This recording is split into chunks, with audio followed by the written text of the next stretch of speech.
Yeah, no hot takes, this is nothing but rants. Nothing but rants. Nothing but rants. Nothing but rants. Hey, shout it end zone dancing. We about to start it up, it's the anthem. That right, big rings got me handsome. Hold them up like we came for the ransom. I'm in the field, 2-minute drill. Highlight reel, let's review, what's the deal, okay? Watching footage going out of control. Buckle up, we got an hour to go, so let's go, that's straight heat. Ain't no chillin' around here, back that back, Nat Chance, how we feelin' around here? Got my whole squad in the building around here. If my name ain't on it, then I really don't care. Come on. 3-point stance, we advance. Ball in my hands, I don't take no chance. Touchdown dance, that's my jam. No hot takes, this is nothing but rants. Nothing but rants. Nothing but rants. Nothing but rants. The beat on the beat, hey. Yeah.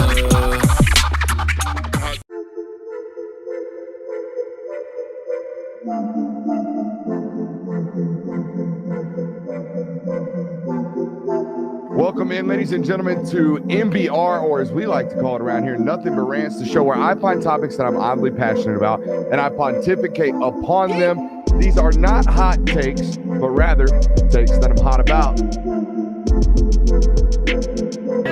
What's up? You like that? You really like that?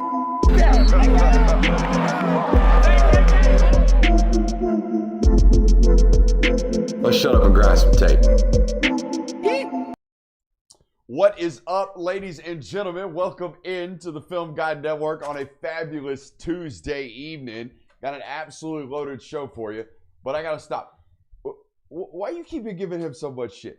Yeah, it's What's for real. going on over there? It's Why fun, you keep dude. giving him so much crap? Yeah, what did I do? You just Right. little bro and First him off- all pre-show. What's going First on? off, Joe, we're not gonna act like you don't do the same thing to me off air. What did I do?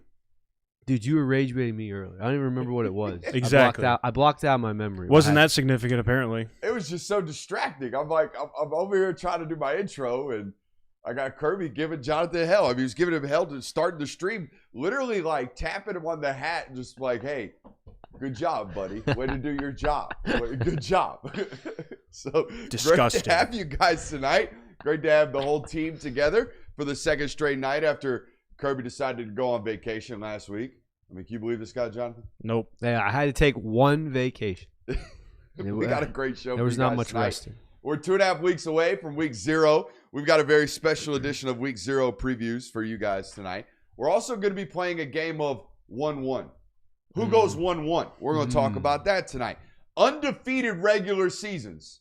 We're going to predict football teams that might be able to actually do that. It's slim pickings for me. I don't know how you guys feel. Yeah, I Yeah, would it's agree. not a very wide net. I mean, I even, like, this time last year, I think I said if anybody goes undefeated anymore, they are now the official greatest team of all time. And then Indiana went on to do that. And now everybody wants to argue about 2019 LSU still. But I get it. We're going to talk about undefeated regular season tonight. And some preseason rankings talk. Again, maybe. We might get to this. Somebody had a take about that. Make sure you're liking. Make sure you're subscribing. Make sure you are telling a friend about this place. Over 101,000 subscribers. We're very thankful for that and thankful for things to come on this network. Let's start with the news. Northwestern got a fat bag today. I think this is the first time in the show's history that Northwestern Has led the show. has not even led the show, but like been mentioned in news. I they've think been they mentioned got before. a shout out for their stadium revitalization. Yeah. But They got Chip Kelly. That was in the news. That was in the news. certainly Yeah. the first time they've led with it. Chip Kelly's they've gone viral this offseason for that photo of Chip Kelly with a hard hat on. Yeah, I'm sure that Yeah, will construction definitely not vest. resurface over the No, internet. no. Let them My lose man a few looked like games. Bob the Builder out there Sure did. inside the stadium. But we got a loaded show for you guys. Let's start with Northwestern. Hashtag things I thought I would never say on this network. But indeed, Northwestern got $35 million donated to them over the next 3 years. So it's 3 payments that equal $35 million. Is that correct? That seems to be the way. It was This is not $35 million year over year, right? No, it is not. It is the total value of the deal or the donation is $35 million. I think from everything I've read from ESPN and other articles, it's spaced out over 3 years. So All right, so here's the deal. Spaced out over 3 years from a very proud Wildcat family. Here's my half-baked take on this. Y'all ready? This is part of the reason why the Big Ten is up and the SEC is catching up right about now. We are in an era of college football where everyone can officially, legally pay for their players, can go out, crowdsource things, bring in as much money as they possibly can, and then go put together a roster. And I'm not specifically applying this to Northwestern, but I'm applying this to the league as a whole because due to Tony Petitti's leadership as the Big Ten commissioner, the Big Ten simply makes more money on an annual basis than the SEC in an era, like I said, where we can actually pay players, right? Like their TV contract, their revenue split right now is $8 million a year more than the SEC. $8 million doesn't sound like a lot when we're talking about $80 million of TV revenue per school as opposed to $72 million per school as it is in the SEC. But $8 million buy you, I don't know, 2 or 3 really freaking good football players. That goes a long way when we're talking about ultimate talent pool. Yeah, Texas has a couple billionaires. Yeah, Texas A&M has a bunch of oil money. But that's kind of where it resides with regards to the haves of the haves in this conference, whereas USC's got a plethora of high net worth individuals that graduated from that program. Ohio State is the largest public school not named UCF in the entire country. Indiana has the largest alumni base from a really prominent school. Oregon has a bottomless budget with Phil Knight, right? The list goes on up there with regards to the amount of donors that they have, whereas down here, Alabama is not one of these bottomless budget football programs. Georgia is not one of these bottomless budget football programs. Florida is not. You see what I'm saying? Like, they have the assets that this conference might not have right about now. That's not the sole reason.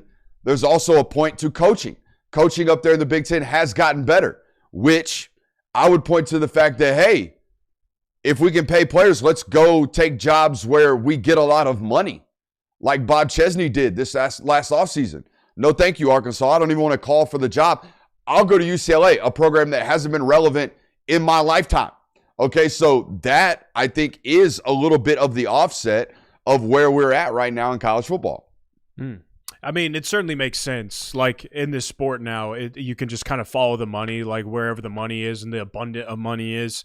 That typically inclines where the better football players are going to go, where the better overall product is going to be.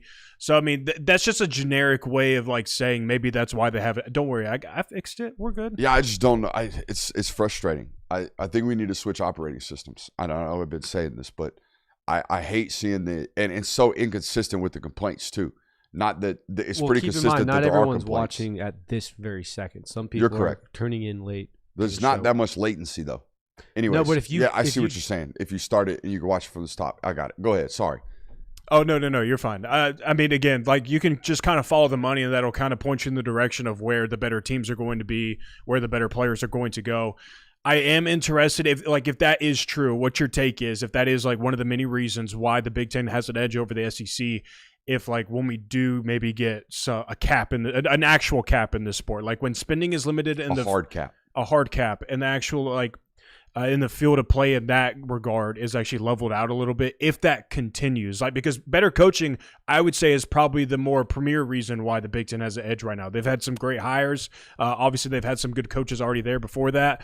But that'd be my premier reason why they have the edge at the moment. Yeah, I mean, there's obviously you can't deny the effect that money has had on some of these teams and some of the players going elsewhere, like certain programs. But I don't know if money is the sole reason why the Big Ten has won the last 3 national championships. And I also don't know if, like, the SEC is a second-rate conference. Like, yeah, USC has got a really big budget and a really big donor base. Sure, Northwestern just got this money, but Northwestern's one of the worst teams in college football, and USC's been underperforming, and UCLA. So I don't know if it's just money that's playing into what makes these teams great. Like, we talked about Indiana all last year and how great they were. They weren't necessarily a team that was going out and buying rosters and doing all this spending. So I don't know if there's an exact correlation with how much money a team spends is how much they win games. Obviously, it helps, but I don't know if that's the sole reason why the Big Ten's won the last 3 titles.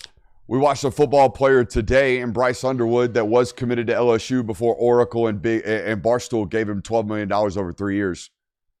So let's talk about Bryce Underwood. I think this also ties into this, right? We just got done talking about these programs with extremely rich people behind them, backing them. Oracle, pretty big company, multi-billionaire, also a Michigan grad. Or at least his wife is. I think that was the story of Bryce Underwood. But we watched Bryce today. If you haven't watched it, you should. By the way, the Michigan film study already surpassed the Ohio State film study. Yes. Michigan Wolverine fans, a little bit more ball curious than Ohio State fans. That's all I'm going to say. I'm not challenging you. I'm not telling you are lesser than. However, you've watched your quarterbacks less than Michigan watched theirs. So just throwing that out there. Not that you guys hate each other and are competitive at all. We'll just leave that there. I said yesterday that they need to break that down to its studs and start completely over. And I got calls from sources today at Michigan. That's exactly what they're doing. They are starting from scratch with this football player in the form of Bryce Underwood, and they are starting over, is what I've been told. As you would imagine, with a new head coach, new offensive coordinator, new everything out there. But I think they are starting with building blocks with a player who started 12 games last year, 13 games last year in college football. I think that's good news for the overall, future of this football player as a whole. So there is that. I was also told they're going to run him a lot more this year, which is something we pointed out in our film study, Jonathan, that needs to happen. Look, if he's not going to be able to, at least last year, wasn't able to be a pure progressive passer, couldn't really work through reads, then the only way for us to maintain offensive efficiency is to be willing to run that guy, all right, and be willing to, add him into the run game and get him far more involved with the run game. I also think the other thing I heard from Michigan people today was that, and I know everyone's talked about it and everyone's made jokes about how bad it was from a coaching standpoint last year, but some of the things that I've heard, there's no over talking about. You can't talk about enough how bad it was from a coaching standpoint there. Some of the things that I've heard are just flat out unbelievable about how bad a Power 4 football program was ran last year. I also didn't love hearing that hasn't really changed all that much, at least from the spring game. He hasn't. Bryce Underwood hasn't progressed that much. But the way I looked at that, Kirby, before I said, and I wanted to say, in my mind, the way I look at that was they only had 15 practices to really break him in. Very true. And really get rid of the bad habits. You had an entire offseason to get that together now. The entire summer, you're going to have an entire fall camp. Hopefully, they fix him. And there's a lot to fix there.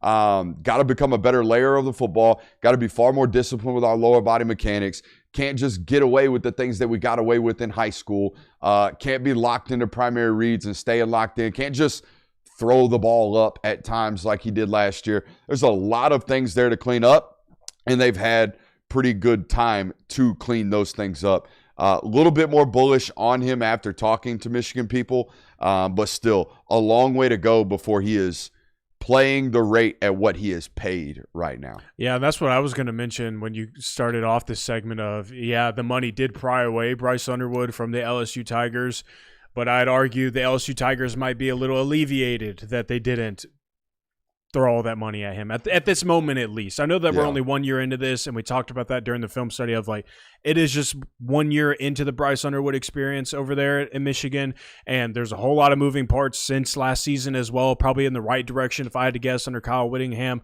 but definitely one of the more intriguing prospects at the quarterback position heading into this season, because it doesn't just need to be a jump in most people's eyes for Bryce Underwood. It needs to be a massive leap of this guy becoming one of the best quarterbacks in the country this year.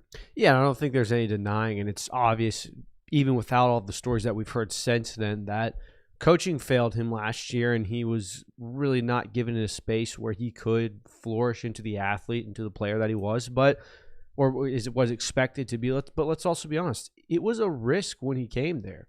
I remember people saying the competition he was going against in high school wasn't that great. So it could also just be that it's not what people thought it was when he first got there. And then the dollar signs certainly indicate that he's a top player, but that might not always be the correlation there. So I don't know. But hopefully it sounds like things are going in the right direction there. Hopefully he can continue to develop into a player that can help this Michigan team get back to where they were 2 or 3 years ago, but we'll see. Sorry, I'm getting anonymous texts from SEC coaches. In my response to the SEC anonymous coaches article that came out today, we'll be addressing that in the local hour. But here we go. Enough on the Bryce Underwood study. If you haven't watched it, please go do. It's good stuff. It's been watched a pretty fair rate at this point. Go turn that thing up a little bit more. Week 0 is 2.5 weeks away, boys. Thank God. 2.5 weeks away. Football is on our doorsteps. They are playing football all across the country in practice format. We're about to actually get some football games played. Now, instead of going through these, which as we get actually much closer to week 0, we'll do previews, we'll do predictions, we'll do all that good stuff. We'll do guess the lines. That segment returns pretty soon. So we'll have all that stuff coming up forward. But we want to do some, what do you call these, superlatives? Yes. We'll do some superlatives for week 0. Do you want to hear the superlatives? Let's hear them. We got game you're excited about, sneaky good, a snoozer game. All right, you're just probably not going to watch it all that much. Best player in week 0, upset alert, Kirby's favorite category, best uniform combo. We also have most empty crowd. I wouldn't say it's my favorite category, but what? It's my favorite category of yours. Okay. How about that? By the way, I will hear 0, and I mean 0 week 0 slander. yes, None. Thank you. None. I'm not going to have it. Not going to listen to it. All we do is complain about not having football during the offseason. What I'm not going to complain about is the slate in week 0. Definitely not complaining about slate in week 1s, week 2s, week 3. No. No complaining about slates. That's not what we do around here. Never. This is the sickos' place. All right? Sickos will watch Sacramento State until their eyes bleed. All right? So that's how we do it around here, and that's how we love to do it around here. All right. Game you are most excited about. I think there are 2 candidates on this list for game you're most excited about. I think there's one obvious candidate, in my opinion. NC State, Virginia? Yeah, that's the one that I'd be most excited to watch, partially because CJ Bailey, excited to watch that. That plays a huge role in it. I'm just like, North Carolina, TCU could end up being a good game. Now, the games over in Ireland do not have a great history of being good games. Typically, they aren't. They're close. They're just not great. Yeah, football. Exactly. But considering how North Carolina opened their season last year against this opponent, boy, I don't know if I'm looking forward to that one exactly. So I think it's NC State, Virginia. I'm looking forward to the Ireland game because it's always sloppy as hell. Yes. I mean, it's some of the grossest football we ever watch, mainly because it stays raining in Ireland. Yep. And for some reason, they don't have an enclosed stadium. So that field is an absolute slop fest, and it leads to sloppy football. Yeah, and I think that's why I had it in mind. There's also a lot of storylines there, like the Bill Belichick thing. We know where that's been at. We know all the offseason stuff going on there. It's going to be very interesting how that plays out. We had a father-son fight last year. Is there a potential? I forgot about is there a this. potential that we see a father-son fight between the Belichicks? Well, Come on Is now. his son won't be there. Isn't the stunt? Is he not going to be there? Leave of absence. It's an undetermined amount of time that he is leaving the program due to illness. Yeah, anytime I hear undetermined amount of time, I take that as a long time. He's gone for a minute. That's how I read those things. You know? And we're probably not coming back to fly out to Ireland. Probably not. Yeah. Probably not. That's also valid. Did they name an interim defensive coordinator? Probably not. It's just Bill. Probably. Bill's if I had just to doing guess. it. He's probably just. Okay. Now, I will say, if you did want to make the argument that North Carolina and TCU is the game you're most excited about for the sole reason that it is the first one we get to watch, I'm here for it. That's a valid reason. That is a solid reason. It is NC State at Virginia, though. I agree. I think that's going to be. Is that one of those? You talked about this pre-show. Is it one of those games that's an ACC matchup, but it's not an ACC regular season game? I believe so, because if people remember, the ACC had a bunch of schools join in while they were still not technically conference opponents, but were on each other's schedules. So they said, you know what, you're going to still play these games, but they're not going to count towards your conference record. So I think that's what's going on here, but I'm not 1,000% sure. What's the sneaky good football game? I think there's a home run candidate. It does count as a conference It does game. count as a conference According to game. Google, it says, although the matchup was originally planned as a non-conference game, the ACC made it part of the official league slate as the conference moved to a 9-game schedule. Interesting. What a whacked out conference that place is. Yeah, they got no clue what's going on. None. What's a sneaky good football game week 0? I don't know how sneaky this one would be because it is kind of two of the bigger names in their section, but UNLV versus Memphis, I think will have playoff implications. Is that weird to say? That's not weird to say. It's not weird I to mean, say. those are two of the better programs. Feels I would weird say. to say Yeah. for a week 0 game between two G5. It's teams. also in my notes for the opportunity to really test my sicko standards. We're going to watch a 10 o'clock kickoff between Memphis at UNLV out there in the Raiders Dome. Do they still play at Allegiant Stadium? Allegiant Stadium, yes. So that's always I know that. I know that because I've been grinding Anthony Calandria tape. That's how I know that. Spoiler alert, it's coming at some point. We're going to get the Nebraska tape at some point. But that game is really going to be the first warm-up for that late slate football game that you're watching until 2 o'clock in the morning going, what am I doing? I need to go to bed. What you're doing is being a sicko, and praise to you. Praise to you because football is back. I don't think but it's Hawaii at Stanford. Yeah, I agree. That's what I was going to say. Football say. game. It's Hawaii at Stanford. That game was so magnetic last year. Yeah. Man. Did you see Andrew Luck spinning it? Yeah, I did. He was out there throwing routes to somebody, another former NFL player, I think. Zach Ertz. Yeah, that's who it was. Not some random former. No, NFL I didn't say a football player. random. I just said another former. Oh, I thought you said another random No, football no. player. Like, first of all, neither of those guys are random. I knew it wasn't random. But yeah, Micah Alejandro going to be throwing missiles in that football. Alejandro going to be throwing missiles in that football game. I don't know if he's going to be throwing. Who's Stanford's quarterback, by the way? Well, let's take a look. I'm not sure, but all I know is that game is going to be very exciting to watch. Going to be. You don't sound very excited to watch absolute it. juice to the gills for that one, huh? I'm thinking about how fun that matchup was last year of him hobbling down the field. What's that? Davis Warren, the former Michigan quarterback. Interesting. Was he a walk-on in Michigan? I think he was labeled as a walk-on. Did he start a game for them because things got so bad? And Oh yeah. Yeah. Oh yeah. He got a start against whoever in the bowl game the year before Bryce Underwood got there. that's right. Yeah. Huh. Interesting. Snoozer football game. None doesn't exist. I'm watching all of them. Okay. I'd see. Look, I understand that for the sake of this, we want to say that it doesn't exist. But There's a home run. There's here. there's games And it's we're not gonna, the one you guys are going to pick. There's games we're gonna love more than others. There's an absolute slam dunk option here for snoozer. I'm going to fall asleep during the game. Boy, who is it? which one is it? No, you tell me yours first. It's Eastern Michigan and Sacramento State. Nah, dude. Yeah, it is. Nah, dude. That thing's going to be a war. Okay, based on what? The fact that it's going to be a war. Yeah, exactly. All right. Eastern Michigan probably writing that one down as a dub.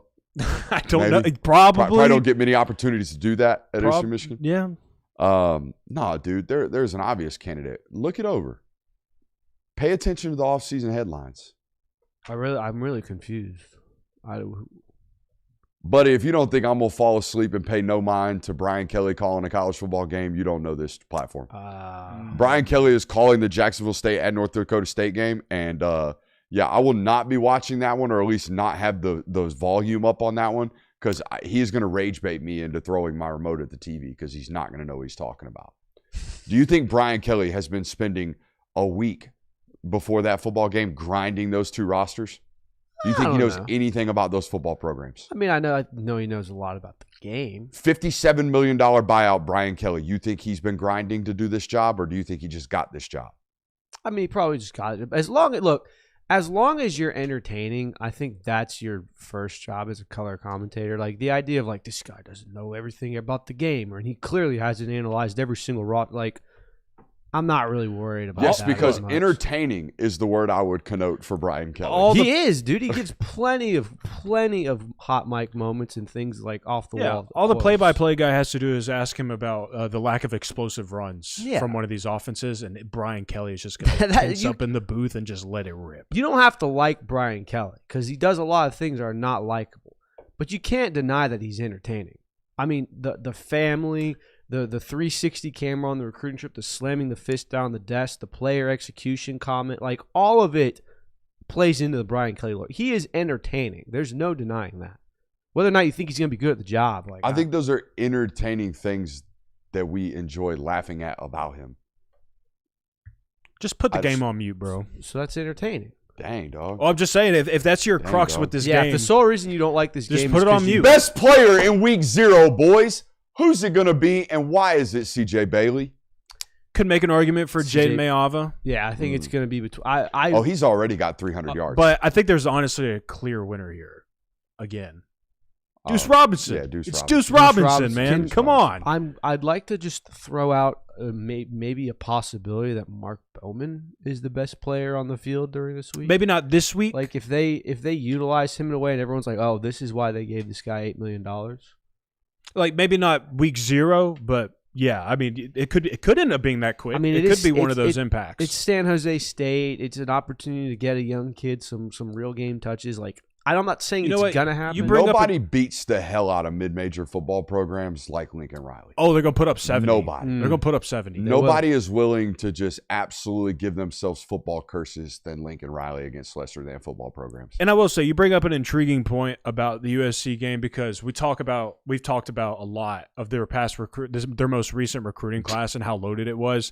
This is going to be the first test we get and first really look at that we get of that entire recruiting class, because I would imagine all those guys are probably going to get some burn in this one. You're going to get to see just how many hits early on they have in that class.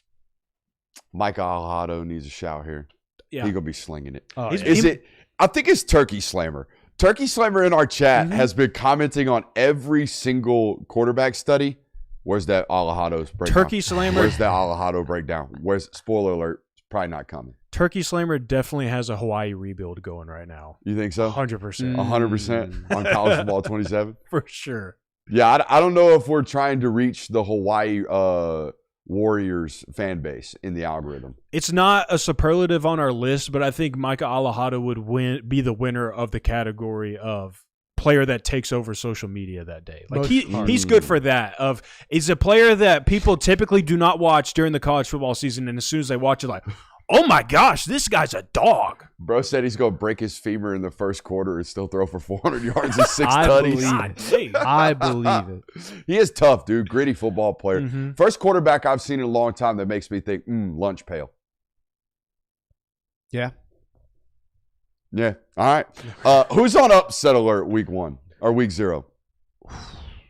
I don't think it's any of like the big like USC is not going to lose their football game. I don't know if you could consider the winner of North Carolina or TCU really being an upset. I know that one of those teams is probably fairly favored, but I do we put Florida State on Well, this? you know, I was going to say this. If I were to have a source that showed me the lines of these games, which I don't have this source yet. Maybe soon we will have one of those. Maybe. I would assume that maybe TCU is favored here. Maybe they're on upset alert. No, sir. Yeah. You know who's on upset alert in that football game? UNC fans that are going to fly all the way across international waters to watch their football team get absolutely drubbed up in week 0. I got TCU winning that game by like 24 at that point, points. if you're a UNC fan going to the game, you're purely going to see Ireland. You're not going there anticipating that this is the start of the dynasty. You're just going there like, oh, we want to go to Ireland, might as well catch a football game. Yeah, but I would be rather pissed off to fly all the way out there and watch us lose the game in the first quarter. That would certainly put a damper on the trip. Does No anybody doubt. got optimism for what's going on in Chapel Hill right about now? I don't think so. I think the name Belichick kind of is what is causing the optimism. If his name was Jeff Smith, I think that people would be calling for his job. I think they already all are calling for his job. Definitely. Yeah. Not even the GOAT is safe from this Yeah, conversation. I don't think he survives the whole season. It's going to take I a think lot. they just eat that one. Chat saying UNC AD's got to go. The AD had no choice. If you remember what happened in that hiring process, the biggest booster in the entire realm up there in North Carolina did a backdoor sweetheart deal with Bill Belichick and then went in there and held the board of trustees hostage and said, I'm pulling my money from the entire program if y'all don't hire this guy. And then they didn't even go through an interview process. It was done. They had to hire this guy. Now, you could say that's on the AD for being willing to do so. You could also say their basketball program isn't what it's supposed to be. So maybe there's more reasons than one to get rid of the AD up there. But I don't think he really had a choice in the day and age where donor money is more important and more paramount than ever before in the world of college athletics. So, there's going to be some absolute beatings delivered this year to North Carolina, I believe. Best uniform combo, Kirby. If I don't know what the uniform combination will be for. If TCU wears white and UNC wears normal colors, it'll be that. However, Stanford versus Hawaii is going to look really, really good. I think the cardinal red combined with Hawaii's deep green. I don't know what the uniform combinations are going to be, but just going off of their colors, I'm going to give Stanford Hawaii my vote for this. I kind of want to go UNLV Memphis here.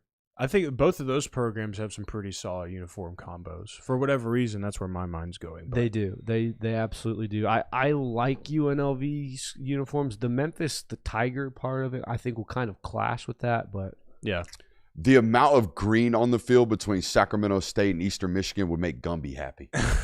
Definitely. There's a lot of green on that field. My Lord. So much green. Too much green. Has anybody made green look good in a uni before? I would say Oregon's done it a few times. Oh, yeah. Oregon. Yeah. Hawaii looks several good. times. Hawaii's black and the whites in those uniforms are the most noticeable things. The green is an accent color for Hawaii in both uniforms. This isn't college football, but the Philadelphia Eagles throwback uniforms, those are clean. You're a Kelly Green guy? I wouldn't say I'm a Kelly Green guy, but I think that those uniforms are clean. Solid. Most empty crowd. It's an absolute layup. It's always USC. But Stanford plays the same week at home. It's going to be Stanford versus Hawaii. I'll die on the sword, USC. Well, think about this. Buddy, I watched a ranked USC matchup last season, and the stadium was not packed full then. You think these people are going to show up for a Week 0 game against San Jose State? You do not have to tell me twice. Apparently I do. It's USC. I know the fan participation is disgusting at USC. Stanford is a team that has been deplorable for the last 7 or 8 years. Combine that with a team they're playing is quite literally as far away as you can be. They're going to have no visitor presence there. I don't think there's a lot. Like, it's not like Andrew Luck is having his first year there. It's not like there's a lot of exciting things there. The Stanford Stadium is going to be Andrew Luck can pull more fans into his stadium than USC's football team can. I'm not going to argue that. It looks sad, but I'm going to go USC or Stanford, Hawaii. By the way, that's Christian Kirby's penmanship in the bottom right-hand corner of that whiteboard. I have no idea what it's saying either. You are rage baiting the entire chat with your penmanship, so don't ever give me smoke on mine. There will be more people at the Rynearson Stadium than there will be at USC and Stanford. Any guesses where Rynearson Stadium is? I just looked at it, so I know. I have no clue. That would be Eastern Michigan Stadium. Sacramento State and Eastern Michigan will have more fans in attendance than the Stanford football game. You heard it here first, unless it doesn't happen. How about that? First time we dropped that line in a minute. Yes. Love it. All right. That is our Week 0 superlatives. Yes. We enjoy that. Won't be the last time we talk about those games. No, it will not be. We will be hammering those as we get closer and closer to Week 0. Guys, who's got a chance to go 12-0? Undefeated regular season. That is what we are discussing tonight. Who's got a chance to go undefeated? I have 5 candidates. Now, I will say... I have 4.5. 4.5? 4.5. I'm not sure that works for this segment. Candidates 4 and 5 play each other. So they both can't be on this list. Correct. But, I mean, for the sake of, could they go 12-0? Yes. That would be yes. They count. Okay. They're like 4.5. Go ahead. Whatever. Now, I will say I did not dive through every single schedule in all of college football for this segment, but based on the limited research that I did do, I actually have 5.5. I have Georgia as a potential. I have Oregon as a potential candidate as well. Indiana, Miami, and Notre Dame. Yeah, I have Indiana and Oregon simply because they don't play each other and they don't play Ohio State. I think Oregon or Ohio State. Oh, no, Oregon and Ohio State play each other. Yes. Yeah, but I got Indiana and Oregon. Indiana also played Ohio State, I'm pretty sure. I got Indiana and Oregon. Simply because they don't play each other. Okay. Yeah, I think that's valid. Yeah, I mean, like, in the Big Ten, that is. I also base this off of just programs that have shown they can do this. Like, Indiana obviously is capable of going 12-0. Oregon did so 2 years ago. Georgia did it 3 years in a row from that time. So those are 3 teams I think it's fair to assume that. And the schedules, like we all point out, are not grueling, are not terrible. It's really like, hey, you've got 2 or 3 really, really tough games that you could win, but you could also lose, and the rest will be games that you should win. So Texas Tech is an obvious candidate for this. How did I omit that one? Texas Tech is my number 1 team that has the best chance to go undefeated. If you beat BYU, you should be home free. Just don't get upset by anyone else. Second team I have ranked on like the number 2 team for this is Notre Dame. I think Notre Dame is very similar to, hey, if you beat Miami at home and then are able to fend off a BYU upset, which you should be, you're a better team by them in basically every metric, you should be 12-0 too, because there's really nothing left on that schedule that's going to give you a sweat. Or not enough thumbs up buttons on this stream. Not enough. Let's get some more there. I'm with you all the way on that one. I have Miami or Notre Dame. Whoever wins that game will be undefeated. Yeah, more than likely. They should be. Yeah, and I have Miami on my list as well for that reason. Like the ACC is just not really enough. The reason I didn't have Miami higher is because Miami's been the better team that they've played for basically 95% of their games, and they've still managed to lose 4 regular season games over the last 2 years. I'm not saying it's going to happen again, but it is worth noting that like they find ways to shoot themselves in the foot, especially in the regular season. I could see it. Texas Tech, another one of these teams that constantly finds a way to lose. Mm-hmm. They did At least last they year. did last year. Mm-hmm. And for honestly, Now, like granted, backup quarterback against Arizona State, but you're technically playing your backup quarterback all year this year. Yep, it's So, true. Even though fall propaganda, I don't know if y'all saw it, but Will Hammond was cutting off the knee. He had a plus move in the pocket off the knee with the knee brace. good. I'm glad He's back. He might be Will Hammond. I think a team that also deserves Do it. Yeah, go ahead. Sniff this glue right quick. Do it. Do it. Do it. BYU. Oh, that's not the one. That's All right, not the never mind, one. never mind. Just wait, He's not guys. sniffing glue for that one. He could be sniffing glue in a minute. Go ahead. BYU only has really one like really daunting challenge. It's Notre Dame. It's a tough game for sure, but you get it at home and you get it mid-season. Like after that, they should walk through this conference. And if you look at last year, they did this except for when they ran into Texas Tech. Couldn't beat them, but they're better than basically everyone else on their schedule. So I think if BYU can get through Notre Dame, like undefeated isn't way out of the world for them. It's a valid team to have on there, It actually. is. It is. Their baseline 11-1, I think, this year. Mm-hmm. It's whether or not they can beat Notre Dame at home at night in Provo. So we'll see. Now, you had another candidate. Yeah, Yeah, and this, yeah. Are you going to do this? yeah, I'll do this it. full-throatedly. No, because I don't believe it. Hold on. You want me to lie to our audience and deceive them and think I believe something I don't? You wouldn't be the first national media analyst to do something like that. We are a different show. We're better than that. I asked Jay Will earlier while we were doing show notes of like, am I crazy for looking at how disgustingly bad NC State's schedule is and thinking maybe there's a world where they can go undefeated? I know NC State nowhere near the program and the caliber that other teams are, but it's Virginia, which is, a tough outing for them, but Richmond, Vanderbilt, App State, Louisville, Wake Forest, Stanford, Cal, Duke, Syracuse, Florida State, North Carolina. Like, that is a schedule of 12 not good to really, really bad teams. And I understand that NC State is on the near end of not good, but if CJ Bailey is everything that some people believe he is 12-0 that unbelievable? You're not going to blue hand me right now? What, Delaware? Yeah, you're not going to blue hand me right now, I'm not Minicucci? going to. Not for Come this on, conversation. dude. Ride the Minicooch. Look, Nick Minicucci can only do so much for the Blue Hens. And despite his valiant effort last season, I think they still lost 6 games. So there's only so much he can do for them out there. They managed to hold on to him. Shocked he didn't enter the portal and go somewhere else, but yet he remains loyal to Delaware. Not throwing them in this conversation.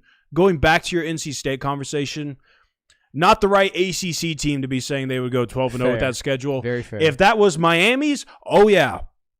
Absolutely. It basically is Miami's schedule, But they got Notre except Dame. the Notre Dame game. Yeah. I think there's probably There's not a tough schedule in the ACC. I think there's 10 to up to 15 teams that if you had this schedule, going undefeated should be the expectation in college. Like, it is one of the Louisville at home is their hardest out. Florida State's not good. North Carolina's not good. Maybe Vanderbilt's better than everyone's expecting them to Sure. be. Maybe Jared Curse is the real deal. Who knows? Virginia's kind of been a pretty decent ACC team, but there is not one difficult to, oh my God, they should lose that game on their schedule, and they're NC State. We need to find a new spoon. No, I like my spoon. I like Kansas. I'm out. We've been out on the Jayhawks come on, for a bro. couple I'm not years giving now. up on them, dude. We need to find a new spoon that we can't put down. I'm holding. Oh, it'll happen. It'll happen at some point. We'll find it. Don't you worry. Boy, I got off that Lenore Sellers narcotic real quick. Glad you did. I don't know. I might regret it this year. Yeah, he's definitely. I might have some withdrawals this year. Yeah, that very well could happen. I love the Jayhawks, man. I love you, Jayhawks, and I will never leave you. Don't worry. I'm holding it down for you guys. What an odd angle to be holding down. Yeah. Look, man, it was fun while it lasted, but I think it's just time. I still believe. It's time. I still want to believe so badly that they'll turn it around. Boy, at some point. you've never sounded like a Raiders fan more than you have right now. Said the Falcons fan. Crazy. Oh man. Who's gonna be the first overall draft pick this year? Who's in the running for this? I came up with 6 candidates. I have 7. Okay, so I thought I may have had too many potentially. I have 7 as well. I think we have the same 7. Let's Okay. see. I have 3 quarterbacks and 4 position players, but I haven't named one of the 4 position players. It's just someone. I have 4 QBs. 4. 4 Who's QBs. your 4th quarterback? Well, Let's hear it. All right, my 4 quarterbacks that I have: Arch Manning, Yep. Dante Moore, Mhm. CJ Carr, Yep. Yep. I think we all had him. We all had those 3. Drew Messmaker. Ooh. That's not. Come on, man. You tell me that is the quarterback to have a really good season again, maybe lead the college football in passing again, and walk to the NFL Combine, and it's just, oh my gosh, this guy is Josh Allen. This is it. This is everything we ever wanted in a quarterback. He has he has all the physical traits that you would want, and then he puts up the numbers too. I don't know. There's a world where it happens, maybe.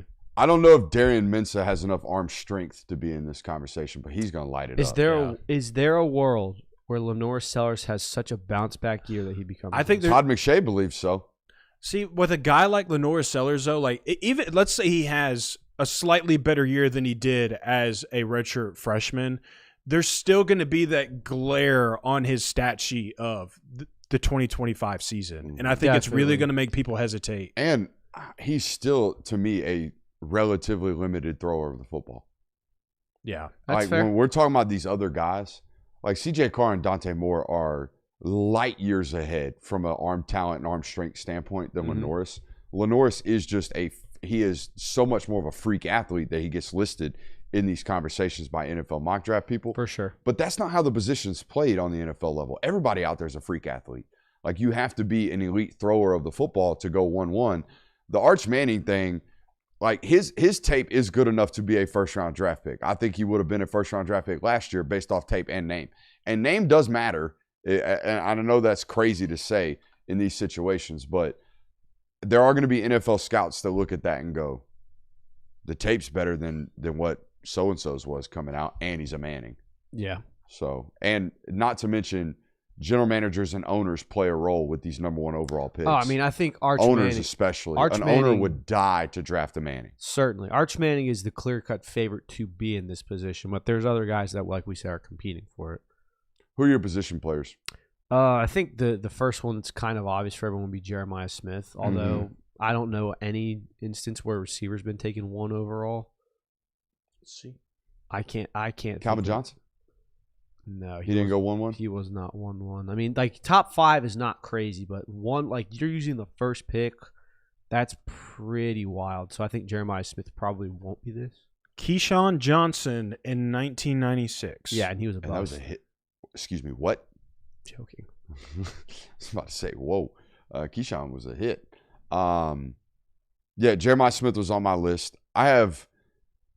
So this basically has to be an edge rusher or an offensive tackle or a quarterback normally. Pretty much, yeah. That's almost exclusively what 1-1 is. That's about it. So edge rushers to me are Dylan Stewart and Colin Simmons. Yeah. I also threw Damon Wilson into my list. I don't think that he gets that, but I mean, if Damon Wilson puts up 13 sacks, It would have to be something crazy. Yeah, I think it'd have to be close to 14. and I mean, they are going to make him like hey, you're the peel your ears back and go get the quarterback guy, and he's not going to be going up against the talent that he was facing when he was at Georgia or Missouri. So there's a world where he racks up 13. So it's a long shot, but I think it's worth mentioning at least. Colin Simmons is a lock for a top 10 pick. I think Dylan Stewart is going to get a little bit more hype from NFL analysts and NFL draft people because he has a prototypical NFL frame. Oh, for sure. Definitely. Simmons is going to get knocked for size. I'm just letting you know that right now. Yep. You're going to have to draft him in the top 5 knowing that he is going to be Von Miller. And I think, to me, He is the closest guy we've seen in college football to Von Miller since Von Miller. That I can project that your size is not going to be a problem. Yeah. Because you are that freaking good. Yeah. Because he is. I mean, he's 6'3", 240 pounds, where the prototypical NFL edge rusher is 6'5", 260. Mm-hmm. So that's why I do think the Dylan Stewart thing is going to be real. Now, his statistical production is going to drop off like a rock off a hill from year 1 to year 2 to year 3 because he has no help around him to draw attention. He's going to get double teamed to death out there at South Carolina for the second straight year. Yeah, I think that his hype will slow down greatly this year. Not through any fault of his own, but because you are not the freshman that people kind of overlook now. Like, you are the star of the show. You are the household name. I don't know if as much being overlooked as a true freshman is. They have Luke Kennard on the other side. Yeah, that's what I mean. Like, we just can't do anything but pay attention right, to you now. We got to worry about Luke Kennard and Tonka Hemingway and all the other guys. Like, the freshmen, like JT Sanders. Yeah, he's a freshman, whatever. Yeah. And then it turns out he's really damn good. Now it's stop him. That's all we have to do. I see chat talking about it. The cut-ups are absolutely insane of Dylan Stewart. Most of those cut-ups are from his freshman year. Mm-hmm. Did he take over a game last year? Not that I can remember. I mean, he had moments, obviously, but nothing where it was like, oh my God, like this guy, no one can block him right now. He does play really hard. Yeah. I appreciate that about him. There's Absolutely. no doubt about that. If Trinidad Chambliss was 2 inches taller, would he be in this conversation? Yes. Yeah. But I mean, you guys were in the room with us up there in Indianapolis. Yeah. The first thing NFL GM said were like, hey, you guys are college guys. How much money are they giving Trinidad to come back to college? And we were like, I don't know. Reports are $5 million. They're like, yeah, we had a 5th round grade on him. Yeah, that's and crazy. We're like, well, that's insane, man. But I think a lot of that was college system playing for lane 5'11". Yeah. Mm-hmm. And those things kind of knock you down. I don't think Sam Levitt enters this conversation. No, don't think so. Even though somebody's going to do it. Yeah. Somebody's going to watch that this year, and they're going to do it. I do have. They're going to think, oh my God, we got the next Bo Nix. Yeah, staying in LSU, I do have Jordan Seaton as a potential for this, just because I think right now he's the most recognizable name at the offensive tackle position. I just wrote down a tackle. Yeah, that's a much safer bet. And I don't know who it's going to be. Carter Smith, NCAA 27, thinks is really, really good. I think he's good. I don't know if he's 1-1 good. Jordan Seaton has all the traits in the world. Also, by the way, every time I see Jordan Seaton or basically anybody that leaves Colorado, I'm like, oh my God, yeah, your strength and conditioning program was indeed that bad. It was indeed that bad. Travis Hunter's put on 30 pounds since going to pro ball, it looks like, or however much weight it is. Jordan Seaton looks like a completely different football player. And I'm not even talking about the clips that we see out of Colorado practice, which are what they are. Maybe that's a Dion thing, though. He seems to be recruiting nothing but small people. Yeah. And now they're great high school football players, the high school kids he recruits, but all of them are 5'11", nothing.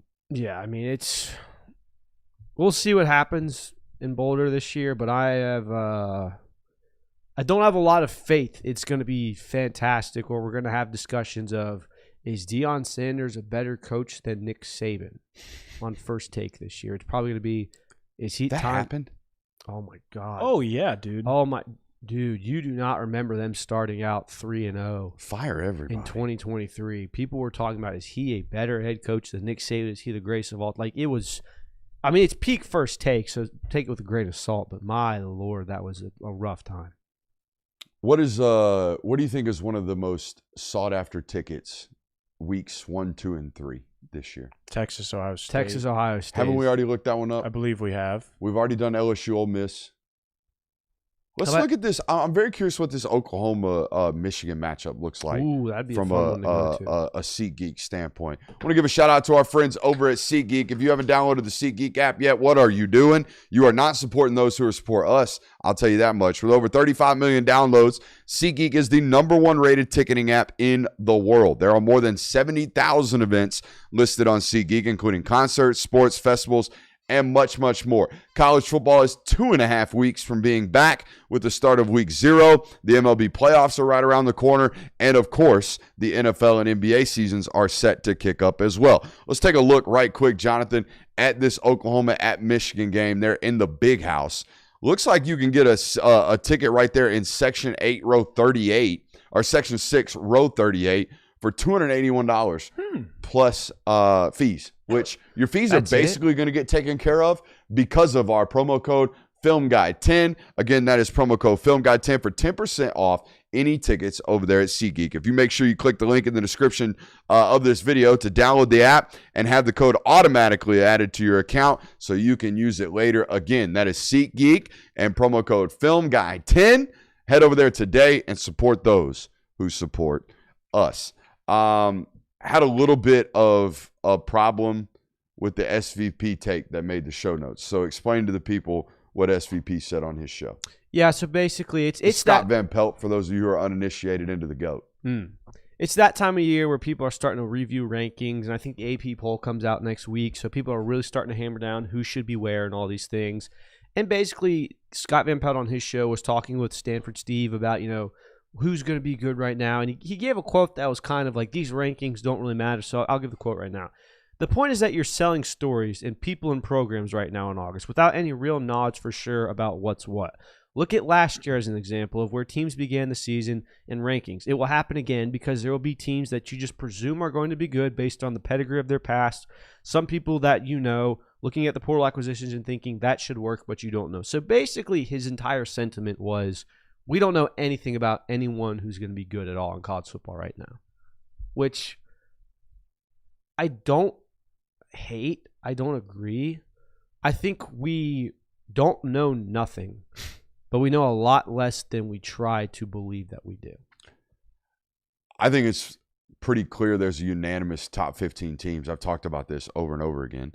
Now, you can say that we thought we had a unanimous top 12 last year, and Clemson sucked, and Penn State sucked, and yada, yada, yada. But that's been the nature of this sport well before the portal. Well before the NIL era of college football. We've always had misunderstood or underperforming football teams. Mm-hmm. Is that because we don't know anything, or is that because those teams went on to underperform? Yeah.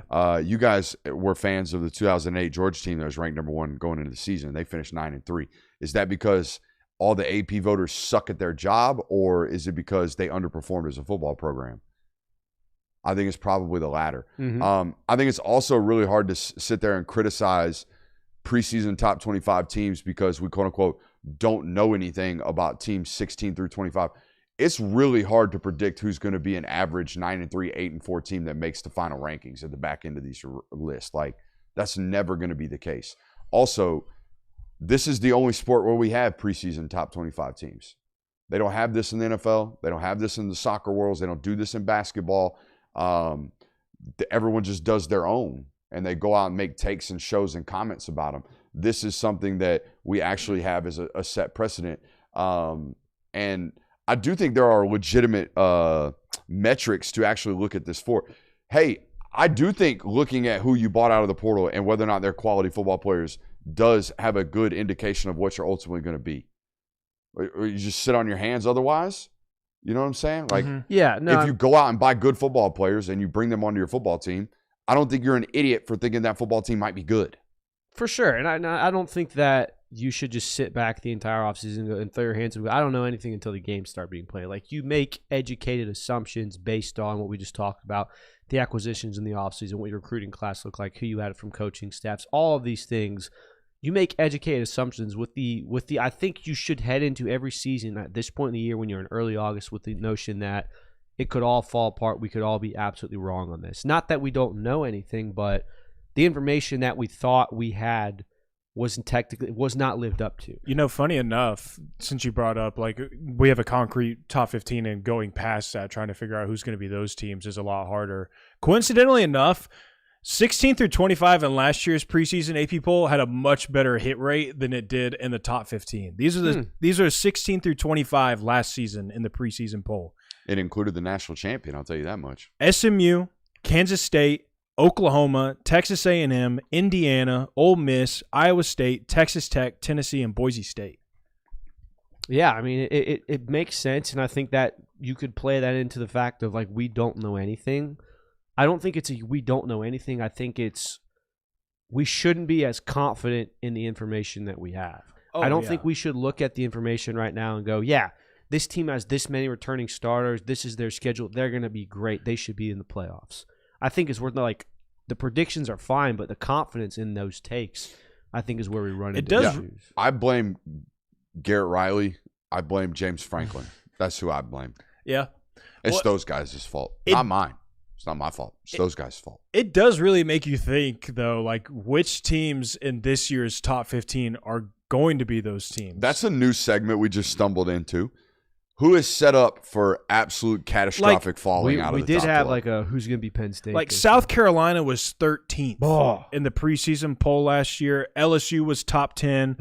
You hit on Penn State and Clemson last year. Texas was number 1, and they didn't make the playoff last year. Like that's going to happen again, more than likely this year. That many teams, I don't know. Is it going to be that much of a drop-off? Like, are we going to have a team in the top 13 that's going to end up not even making a bowl game?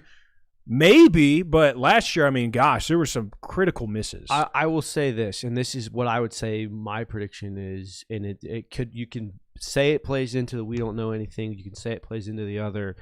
We've got the 15 teams that we think are going to be the playoff teams.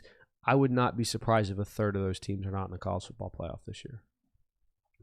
Well, 1/5 of them are already eliminated based off spots. Okay, I would not be surprised if 8 to 9, if half of them were not teams that we saw representing the college football playoff. Like, no one looked at Ole Miss last year. People didn't really think Indiana. Everyone had Ohio. Everyone had Texas, Clemson, LSU, Penn State. Like a large majority of teams inside the top 10, the top 12 to, hey, they're top 15, but they should make the playoff, did not make the playoff last year. And I think that's going to happen. And I think that will continue to happen. All right, so the most recent preseason top, because the AP hasn't come out yet, the most recent college football preseason top 25 that I've seen on my timeline is from On3. And it's Ohio State, Oregon, Texas at 3, Georgia at 4, Notre Dame at 5, Indiana at 6, Miami at 7, Oklahoma at 8, Ole Miss at 9, A&M at 10, Texas Tech at 11, LSU at 12, USC, Alabama, and BYU round out the top 15. So, of those 15 teams, who is in territory for tank? I hate doing this because you really hate to just to piss on someone's parade before the season even gets started. Like, I don't know, like immediately, like just for the sake of this argument of it's shown that it can happen somewhat in the past, and who's to say that this doesn't create more havoc for him? Like a team like Alabama with a new starting quarterback and a head coach that has shown the propensity to lose games that he shouldn't. Who's to say it couldn't happen at a worse rate this season? Like, then that's just me speculating again. Like, I'm pretty high on Alabama coming into this season. I had them in my playoff, for goodness sake, but just kind of throwing that out there for this argument.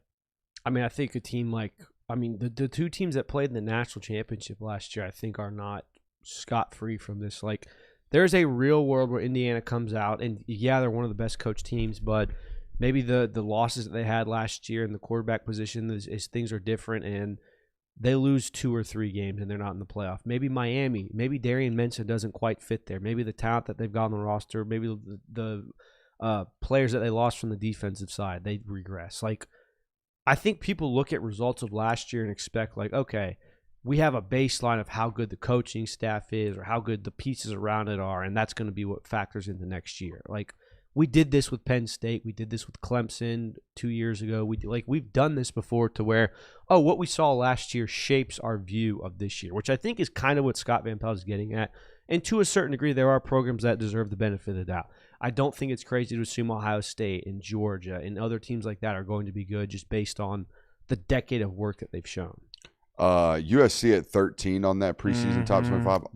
I'm already writing down 3 losses on that schedule. They have potential for disaster. And they could get to 5. Sure. Oh, I mean, yeah, that is a hey, you might get fired. That's the most valid answer so far. Definitely. Yeah. Super Chubbs. This comes from Bryce Brown. He says, can we get an in-depth video on O-line protection / identifications? I think you kind of get that in every single video that we do, especially during this quarterback series. But yeah, at some point I will we need to do a football basics essentially. But every time I do one of these, it hits the algorithm like a daggum fish out of water, just flopping around. So everyone claims they want that, and then I do something like that, and it doesn't do any numbers. And we have to do things that we know people are going to watch, unfortunately. I hate that that's the way that this business is, but that's the way that this business is. With that being said, That is it for the National Hour. Let's go to the local hour. We got a whole nother hour of content coming up after the break.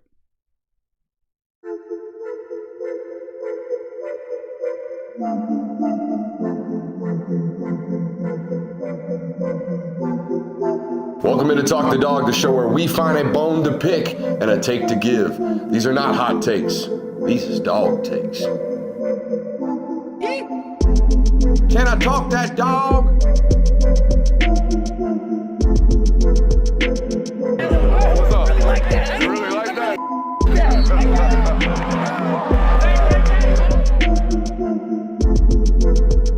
Let's shut up and grab some tape.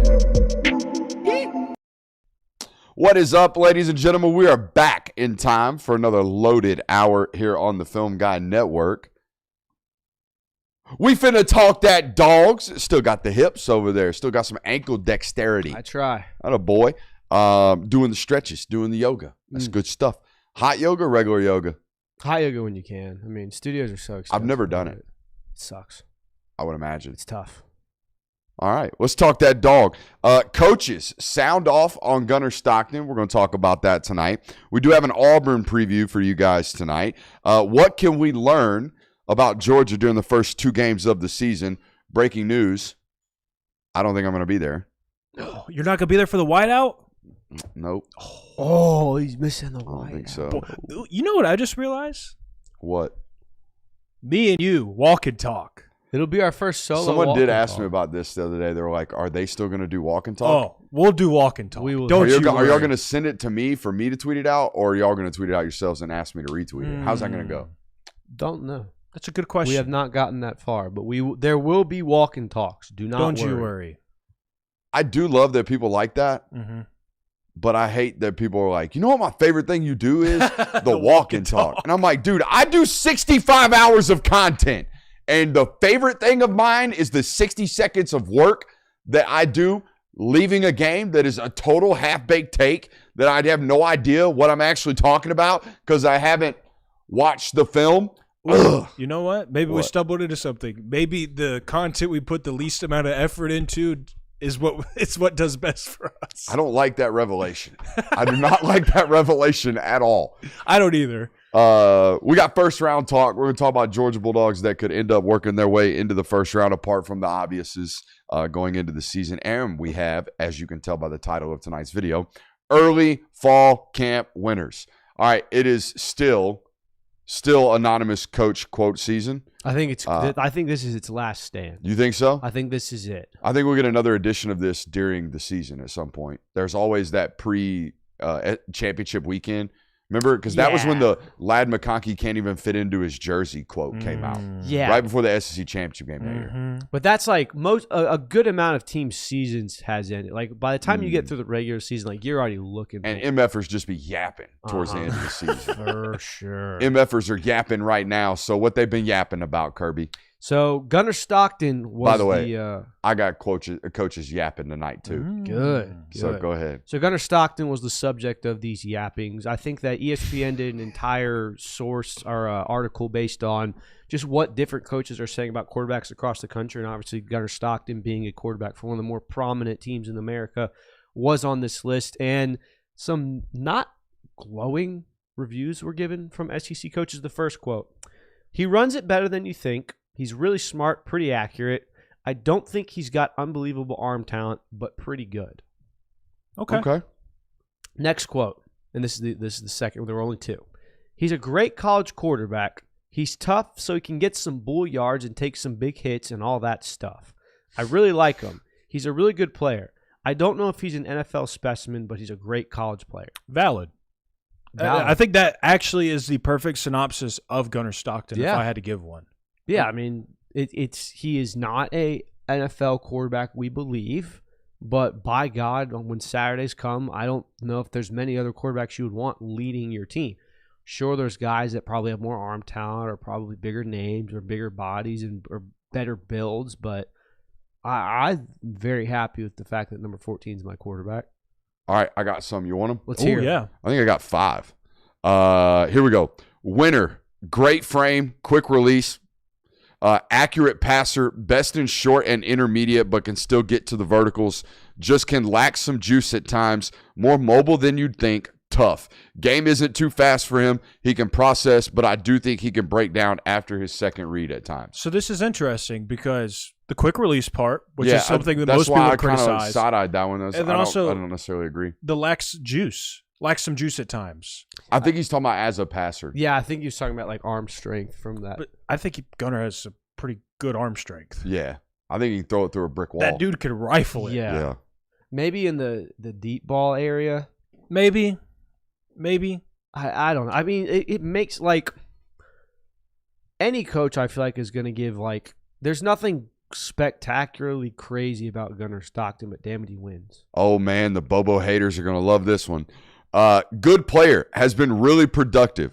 Don't know if they play to his strengths as much as they should. Good player, but nothing to write home about. Well, then my question to that person would just be, what do you think his strengths are? I think toughness and running the football. Yeah. Having had conversations with this football coach about this previously, that is what he was referring to. I know that for a fact. Well, by the way, it should go without saying, these are all people outside of the building. These are people who do not coach for the University of Georgia. So, but it's also funny. It's like you saw, like everyone talks like the big hits Gunnar Stockton was taking. If I'm a coach, if I'm Mike Bobo, if I'm Kirby Smart, and I'm in the film room on Sunday, and I see my quarterback taking those hits on the run in the passing game, I'm not giving him 11 carries a game because he can't take all of those. Like it's incredible watching him look like he got shot by a 50 cal and get up. But at the same point, I don't need you taking 2 or 3 of those a game. I would also say too, like considering, and I think that they're better suited this year than they were last year, but considering what Georgia does have in the running back room, I don't really know that I need Gunnar Stockton to be inserted too much in the run game. I still want to utilize him because it helps your run game even more when you show that he is a threat in the run game, which everybody knows at this point he is. Also, we're 18 months into the experience of Gunnar Stockton being the known starting quarterback, and we still don't know if he has a suitable backup right now. No. Let alone last year. Last year, if he got hurt, their whole season was blown to smithereens. Yep. Absolutely. So that was part of the reason why I don't think they, quote unquote, used him to his strengths as much as he should. Another coach said, what's up? I was going to say, yeah, I mean, like, he doesn't need to, like, as much as everyone says, like, oh, he can be a Riley Leonard type thing where we're just going to run him into the ground if we need to, like, first drive of the national championship where he's got 8 carries and he can barely breathe and his O-lineman are carrying him back to the huddle. Like, you don't need to do that to Gunnar Stockton because we don't know what's behind Gunnar Stockton. If Gunnar Stockton's out, you might have some trouble just because we don't know what the quarterbacks are behind him. You just get another one? No. I just got an email from the SID department. It says expecting at 11:30 tomorrow, expecting Glenn Schumann, Mike Bobo, plus other assistants. Interesting. So my guess would be Kirk Benedict and Todd Hartley. I will be there. Todd Hartley's my favorite coach to listen to at a press conference, bar none. He brings the absolute juice to that place. Another coach said, quote, he's an above-average SEC starter, top 6 in the league. Okay. Yeah, I'm fine with that. 6 is like, are you saying he's 6 then? Probably. If you're not saying top 5, it probably means you're saying he's 6th. Which Arch, fine. Trinidad, you can name John Mateer. Who are there two? Maybe they're still high on Lenoris. Maybe they would mention Trinidad? Yes. Yeah. Probably still high on Lenoris. That's 4. Maybe they like Sam Levitt. I mean that's you can't laugh that hard at something that happened off camera, dude. You're right. Come on. You can't do that. You can't do that. It was a natural reaction. Yeah. But the audience is look. completely left out in the win there. Good. Tough player, good player, not sure what he's great at. Football? Delivering. He's a great football player. Delivering in the moments you need. There was nobody mentioned that, by the way. There was never, and I don't get, like, and maybe that's just something you don't pay attention to when coaching and looking at schematics and mechanics and all these things. There was never a moment on Saturday where it felt like from the moment he touched the field where it's like, you know what, this moment is too big for Gunnar Stockton right now. I mean, He was down 2 scores in Knoxville, Tennessee for his first SEC road start and found a way to win that football game. He's like, I don't have to continue going over the reasons why Gunnar Stockton has already proven like there is never a moment that's too big for him. That's what he does great. And frankly, that's one of the more important traits there is, because you can be the most accurate quarterback. You can be the most talented, but you will find yourself down in games and you will find yourself in high pressure moments. And if you can't deliver to your best at that point, you're not a great quarterback. Well, I can't even remember who wrote it, but I remember reading an ESPN article, and it was like putting college quarterbacks this year in other categories. And I think that, Gunnar Stockton got put in the Drew Aller category because didn't show up in the biggest moments. Like in the biggest games, he didn't show up.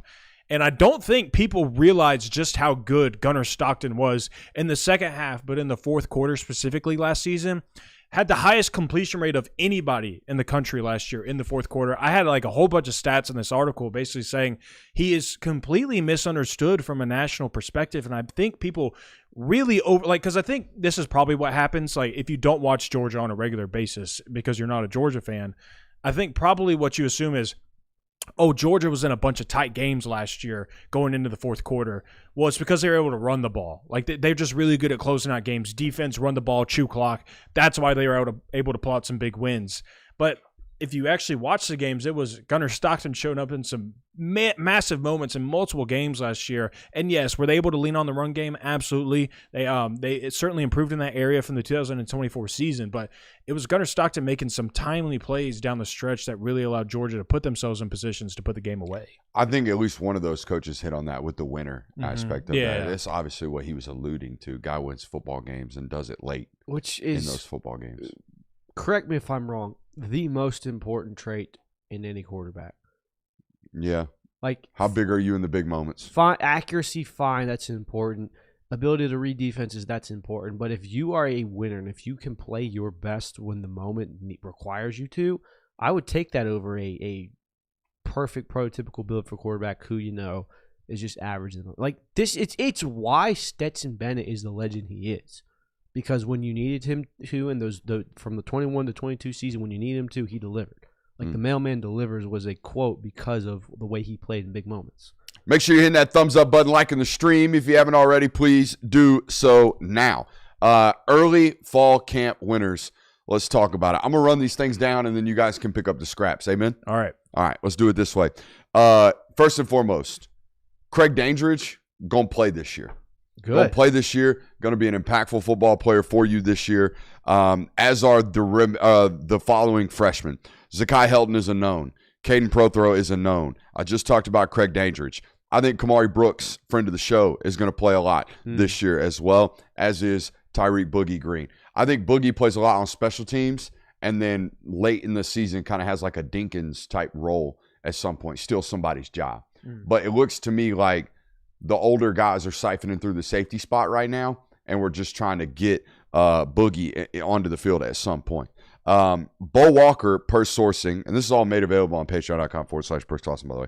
Bo Walker, per sources, has entered quote-unquote must-play status. Great. And I think that you saw kind of a glimpse of that in the Mississippi State game. Then, unfortunately, he suffered that injury. But there were signs that Bo Walker was really making some impressive strides last season of, hey, this might be a really, really viable option, RB3, come 2026. Maybe it's playing in that way. Obviously, we don't know what the depth chart looks behind Chauncey Bones and Nate Frazier, but it's encouraging to hear nonetheless that there's multiple names fighting for a 3 spot as opposed to we don't really know who it's going to be.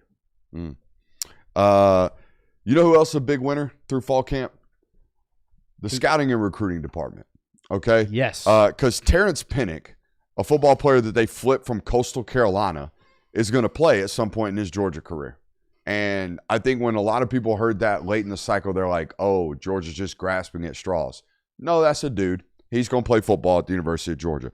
Chris Peel, an uncommitted football player out of Roswell High School. Nick Peel, sorry. Chris Peel was a while former ago. DB. He was a Former DB, DB. yeah. Nick Peel is going to play at the University of Georgia at some point down the road, I would imagine. And then my mentions have been blown up with people talking about Trey Shields. Pump the brakes, you Jeremy Bell fans. Pump the brakes, okay? Here's what I was told and here's what I believe. Trey Shields was a football player who played 1 year of high school football, and he has already shown through fall camp, didn't play in spring, got here in the summer, has already shown through fall camp that he's a good football player. He belongs at the University of Georgia. And that alone is an absolute home run by the scouting and development department. Like the idea that they found a guy that played 1 year of high school football and he's good enough to at least look like he belongs at a Georgia football program is great. Stop asking me if he's going to play the shot. I think it's a little bit too much considering what they have in that room already at the wide receiver position. Yeah. Always good for one of those, though, during fall camp and spring Absolutely. practice as well, of getting really excited about a player that was under the radar. Hear one inkling about him is like, this is it. Here's another one. We got another one. Like, you might have. I still get asked about Jeremy Bell. Still, to this day, they're like, all right, is Jeremy Bell going to earn some playing time? I mean, they are kind of. I mean, I don't want to say they're at fault for that one themselves, but I mean, that dude does kind of ball in the spring games. Like they kind of do it to themselves with that one. Yes, because Jeremy Bell is a good football player, but there's also other really good football players. Ekene Ogboko is a home run. Ooh, good. A home run. So they got 2 home runs so far Yes. in that class At the offensive line position Yes. alone. Zakai Helton and Ekene Ogboko. Does he force his way into that 8? Yeah, he's already in it. He's already in the 8-man rotation. He will play week 1 with the quote unquote ones. Okay. When Gunner's out there in the second quarter when they're up 35-0 and they're running the football, Ekene Ogboko will get burned. Okay. Yeah. So he's almost forcing his way into the 6 now. no, the 6 ends at Jaw Jackson. Okay. So he's still not Correct. starter material yet, but by God, he So in will other be. words, Within 3 weeks of the season, he might have pushed somebody out the door. in other words, what you're saying is, if Ernest Green or Juan Gaston went down in a game as tackles, it would be Jaw Jackson first, and then it would be Ekene Ogboko. For now. Yes. But they are, I think, internally, because they're a big ceiling football program too, because they know they're gonna play well into December. They hope to be playing well into January, and you do have to forecast. Hey, by January, this might be our best option, and the best option might be Ernest Green playing right tackle and him playing left tackle and Juan Gaston playing guard. Whatever the rotation is, you have to forecast that for football players that are this immediately talented. Because you have no earthly idea what they're going to turn into 6 months from now, 7 months from now, especially when, again, the ceiling on this football player is tremendous. I mean, we saw that the difference between his junior and senior tape was night and day Yeah. in high school. So that type of stuff is only compounding during the fall camp periods and spring practice periods. Mm-hmm. Who y'all got? I went in a direction of more players that really boosted their stock, but we had high stock on them already. Everything I've heard about this guy is that he's gotten even better, which is great because from year to year, it sounds like he's continuously improved his game. Nate Frazier seems to have added another wrinkle, another layer to his game that gives him the potential to be one of the best running backs in the SEC this season. I'm very excited based on everything that I've heard coming from camp and spring and all of that stuff. I'm going to put this guy as a winner just for the fact of he is actually out there competing, and he looks like he's going to be a really good football player. Justice Fitzpatrick. I mean, you talked about the other night, Brooks, of just how insane that injury was that he suffered his senior year of high school. Didn't see, like, when you see that, you're probably like, all right, that's going to be a guy that in year 2 we're going to see what he's made of. Nope. Fall camp, he's here, and it looks like Georgia got themselves, again, another really good football player in their secondary. Yeah, I mean, I think that he deserves to be on this list just from the fact that he's coming back from the injury that he suffered as quickly as he did. I mean, that was, December that he blew his knee out, and he's already pretty much fully back?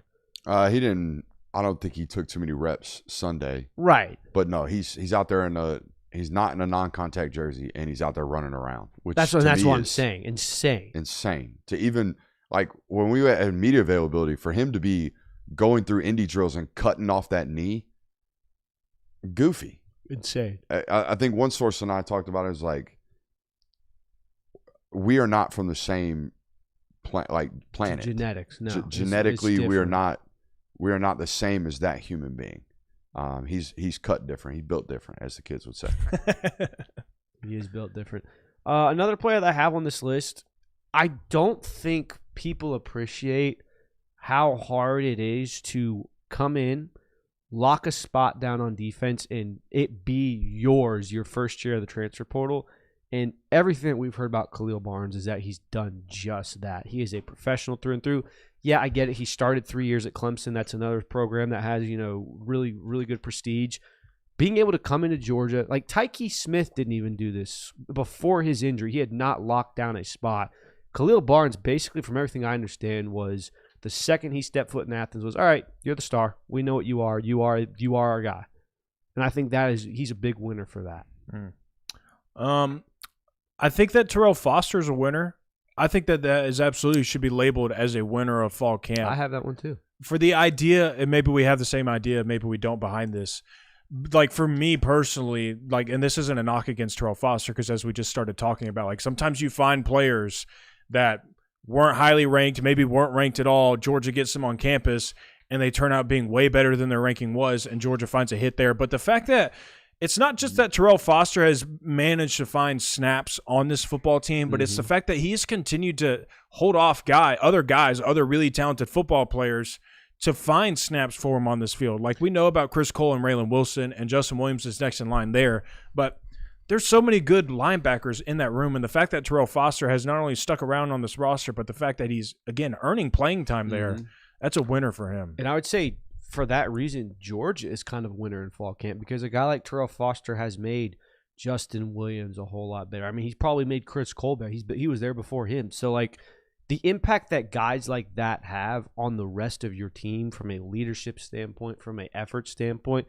And by the way, it sounds like he's made a couple of really good plays this offseason. I think Terrell Foster is absolutely 1,000% a winner from fall camp. And looks high, bald-headed. So that's a win because most of us men don't. So good on him. I'll be there one day. That's also a win. That's a huge win. At least, I mean, he does most of the time you see him, he does have a helmet on. So I had a football coach back in the day that said, basically, going into games, we thought we knew, and now we know. Mm-hmm. He probably thought he knew he'd look high, bald-headed, and now he knows, and that's a good thing to know. Well, nowadays you can just AI yourself bald and get an idea of hey, I was just gonna look. Yeah. Just saying. Yeah, but you don't really know what your scalp looks like till you shave it. That is Facts. You might have credit card slide on the back of your head. You don't even know. Hey, that's all right. That's all right. Ain't nothing wrong with it. Not saying I have one, but just saying no shade to anybody that does. Chat's asking about Jaden Riddell. I wouldn't even call him a camp winner. He's an off-season winner. Spring. That dude's been winning since the last game was played. That dude's been winning. Here's one I want to float out. Float it. KJ Bolden's kind of a winner. From the aspect of the end of the 2025 season, our perception on KJ Bolden was really, really good safety, has another layer to add to his game. Heading into fall camp, and this is all just projections and then, mock drafts and everything, but KJ Bolden is safety one on everyone's boards. He is probably a first-round draft pick without what we feel like is reaching his full potential. Right. I think that makes him a winner alone. Maybe not from he got so much better in fall camp. It sounds like he's playing at an elite level right now, but from the aspect of this entire, 6-7 month offseason period, you have been built up as safety one. It is your job to lose as a first round draft pick now. I mean, yeah, it's certainly a bonus to have people talking about you like that going into a season. Now, I mean, we still have to back that up. We still have to go out there and actually prove that we are the best safety in the country. And KJ has all the talent in the world to do that, and certainly has the capability to do that this season as well, especially when you think about all the surrounding pieces.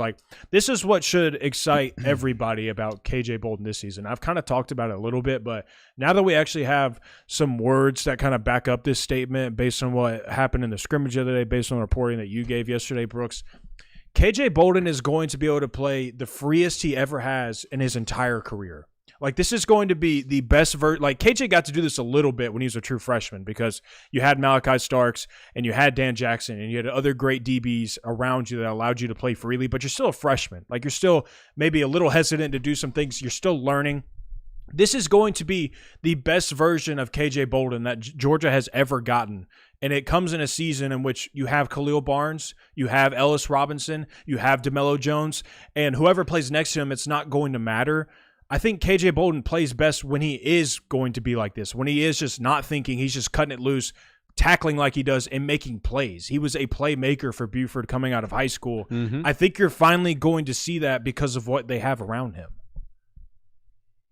I think it's a good transition into our NFL topic. I also think that you guys are big winners for fall camps because you got approved for all your credentials this year. Sure did. Indeed. Got a season pass. Hey, don't make a rookie mistake that I did last year. Don't I take will photos. Don't not do do a that. money spread with the credentials. I mean, this is as good as gold, man. That's big time money spread right there. Yeah, don't do that. You'll get a very, very threatening phone call. Rightfully so. Yes. You know, Don't break the rules. live and learn. Live and learn. So congrats to you guys. That'll be awesome Thank for you. y'all. Thank you. Looking forward to it. All right. Pro Football Network came out with their first college preseason NFL first round mock draft. Any idea who went 1-1 in that one? Arch Manning. Arch Arch Manning. Manning. To the Arizona Cardinals, nonetheless. Sleeping on Carson Beck. Sleeping. Did you see he had a no-look throw the other day? Oh, dude, I so badly wanted to tweet, man, this guy has one good game, and all of a sudden, got my swag back, baby. I'm different now. I got my swagger back. Like, I'm different now. How? And this is off topic. I'm sorry, local hour fans. How long until we stop treating no look throws like it's like, oh my god, did Never. you- really? Yeah, no. Even though I'm not going to say that. They're not that hard That's what I'm saying. as long as you keep eyes.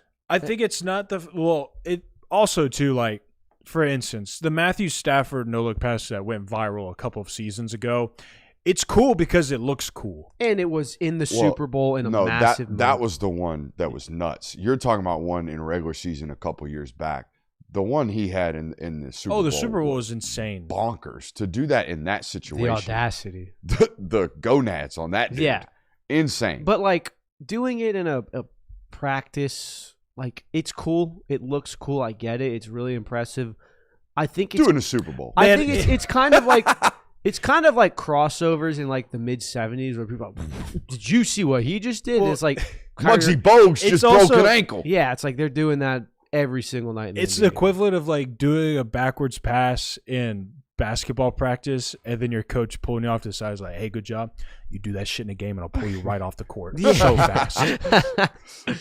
When do you practice that? Yeah. Who lets you know that you could take that shot? Little Patrick Ewing shout right there. Mm-hmm. That was some great sound bites from him. All right. Who else could go round one, though? In this Pro Football Network draft, KJ Bolden and Ellis Robinson were first-round draft picks. I got a hot take for you. It's a hot take. Yeah, you ready? Yeah. Chris Cole will be drafted ahead of both of those guys. I don't Chris think- Cole, a football player who is not in this first-round mock draft, will be drafted ahead of KJ Bolden and Elias. I have Robinson- Chris Ellis Cole Robinson. absolutely on my list, and I think like they're not the same player, but I could absolutely see them having similar trajectories where they don't really flourish until year 3, and it's kind of they're just an everything guy. I think Chris Cole's trajectory can very much match that of Jalen Walker, where it's it's a good linebacker for us the first 2 years, but just because of what our personnel and our roster looks like now, we have to kind of push them and push ourselves as coaches to use him differently. I think Chris Cole can absolutely skyrocket. If Arvell Reese was a consensus top 5 pick, then Chris Cole should be a consensus top 10 pick. Yeah, I mean, That's just the way I think about this. well, it's you take it in different draft classes and all that thing, but you're right. Like from a talent aspect, if the talent is worthy of top 5, Chris Cole is absolutely worth top 5. Arvell Reese really played one season Mm-hmm. as a starter. Right. Chris Cole's going to play basically 2.5 Mm-hmm. as a dude. Mm-hmm. I mean, they rolled him out as a true freshman to play in the slot and cover Yeah. against Texas. Against Hunter Helm. Gunner Helm? Gunner Helm, yes. I felt nervous correcting you on No, that you- one. No, This is yeah. football Gunner brain. Helm is correct. But this dude's been a freak since day one. And he's getting bigger and getting better. And he can rush the quarterback. And he's got better off-ball tape already than Arvell did, I Yeah. felt like. No, I don't. I like He's going to be a top 10 pick. that's a hot take in the national sense because I don't feel like Chris Cole has really made the wow plays to be or has the wow stats to become a commodity. But Now I will say this: it's popped up on my timeline a little bit so far the NFL draft experts are already spreading the propaganda. They're already throwing it out there like, hey. Just Pro Football Network hadn't got to the spoon yet? I guess not, but Okay. like other guys that I've seen on social media, it's like, hey, this Chris Cole guy, he's going to end up being the best linebacker in this class. Like he's going to have a stellar third year, and he's going to be the best linebacker. Yeah, so I don't think that's a crazy hot take, and I think you're absolutely right that he will be a first-round pick. Don't be surprised if he's the first-round pick, George. Now, I've already got this guy in the top 60 because I think this highly of him. But if DeMello Jones has the year that I think he's about to have and goes to the NFL Combine at 6'2", 205 pounds, and runs 4.38, which is very plausible, look out. It might be a 31st overall selection. Yeah, I mean, what could end up happening, though, especially if both of Georgia's DBs, that being Ellis and DeMello, have like really good years and they both enter the draft. Like last year, we got into the conversation of how crowded the top of the cornerback class was. You might get into a similar situation this year as well. I guess, again, if DeMello and Ellis are really good, everybody knows about Leonard Moore. I mean, this could very quickly get crowded to the point of there's just not enough slots for these guys all to go in the first round. Yeah, but Weren't there 4 corners taken in the first round this year? I think so. But you're right that like the measurables alone, like the prototypical like great corner, I think is Kamari Lassiter. He measured in under 6 feet. He was 186. Like DeMello Jones from a size aspect is way better of a prospect. On-field play to be determined, but if he can utilize his tackling abilities like Kamari Lassiter did, and he can become a very much lockdown corner, you're absolutely right. He could very well play his way and test his way into a first round. There's only 2. Oh. Kamari had 2 things going against him. One, everybody in the NFL, wrongfully so, was like, he might have to bump into the nickel. He's 5'11", so that went against him as well, and he ran a 4.5. So those things alone were like, oh my God, we can't draft what is about to be one of the best 15 corners in the NFL. Says he didn't officially run at the combine. Maybe so. a pro day run maybe, for him. but- I can't remember. Yeah. But no, So- you're right. He was viewed as and his lack of production was like, where's the interceptions here? It's like the coach, they didn't throw at him. They were smart. Don't avoid that guy. Go after the 3rd round draft pick on the other side. What about a case for like Raylan? Is it there? More importantly, what would he have to do in your eyes? 100 tackles. Oh, wow. Yeah. Okay, never mind. I mean, he came back to college because he didn't have a top 90 evaluation, I would imagine. Mm-hmm. So Yeah. to go from let's call him the 91st overall draft pick in Right. last year's draft to becoming a first round draft pick this year, Right. we got to make a massive leap, and we have to be the best player on the field at all times. Win the Butkus Award, do all of it. If he won the Butkus Award, would that do it? Would that push the needle far but enough? like even CJ wasn't a first round draft pick. CJ wasn't the first round draft pick. Kobe wasn't the first round draft pick. But see, like Jacob Rodriguez wasn't a first round draft pick. I don't think Raylan has physical limitations like CJ did, though. he's not stiff. He can be stiff at times. Here's what I'll say. For as much as we give credit to the year 3 bump, which I think that Raylan Wilson had a bump in his production year 3, the year 4 linebacker, and it's not nearly as prevalent. They don't have that much. Like Smile Monday came back for a year 4, and yes, it was hindered by injuries, but I don't feel like year 3 and year 4 like there was another jump. Like we got the year 3 jump, and after that was like year 4 is like Smile Monday is a finished product playing college football. I wonder maybe from a recognition standpoint how much better Raylan's going to get. But even then, like if he's recognizing plays better and he's got better instincts, I don't know if that's enough to earn a first round draft. I got a guy who's going 1-1 at his position. Who we got? For Georgia? Mm-hmm. He'll be the number 1 player at his position, drafted or signed. Oh, go ahead. Let us know who it is. Peyton Woodring. It's Peyton Woodring. Shout out. That dude hit one that was probably good from 65 the other day. He's a secret weapon, dude. Man, dude. Launching nukes. out And there. if you watch the most recent social media video from Georgia, he's got aura. What is it Aura. about Georgia not only finding just boots, but somehow the most aura-driven kickers constantly in college football. Yeah, I don't know. It's a secret that programs like Ohio State haven't figured out yet. Yeah. You know, it is funny how like programs that have been bad at kicking have just remained bad at kicking. Yeah, like you think you would address that. Mm-hmm. Like this was something that It's cost you a national championship. this was something Ohio that State. Plagued Alabama during cost Nick Saban's Alabama time. a national Yeah, championship. like, and it just remained that. If It was just that was the case. Now I know that there was also a point in time where it's just like we just don't give scholarships to those guys. We don't believe in that, and that's also a reason why that probably led to those situations. But like I don't know, for what like Ohio State has just been bad when it comes to kickers. Chat saying kicker tape would be elite. All right, here's a preview of kicker tape. You ready? Good snap, good hold. It went through the uprights. Please ask an in-depth question to Coach Benedict tomorrow. They Yeah. already was Coach Benedict, aren't they? Yeah. Ask him. Say, what's the, because we have a meeting that we have to attend to tomorrow. Please ask him this. If someone were to start diving into breaking down film of place kickers, what should I have an eye on?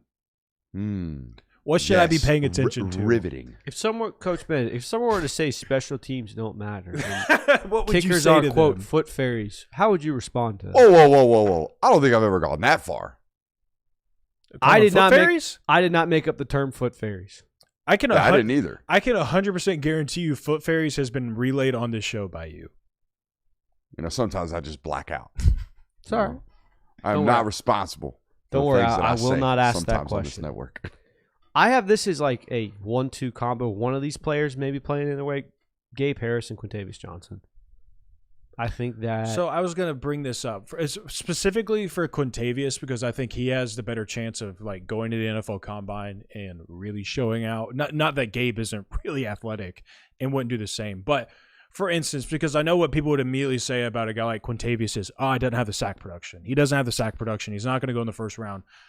And I know who I'm about to say, so I know I might sound a little crazy, but I mean, Mykel Williams did not have sack production either, but yet he went to the NFL Combine and blew everybody away.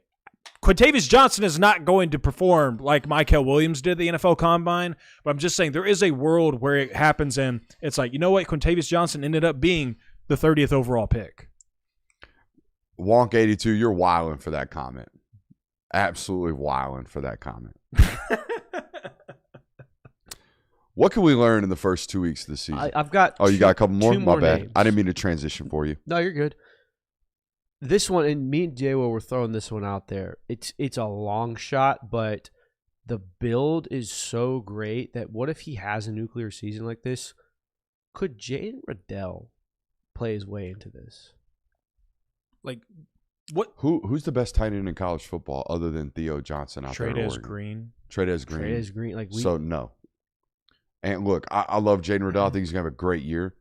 But they're not going to be 3 tight ends drafted in the first round.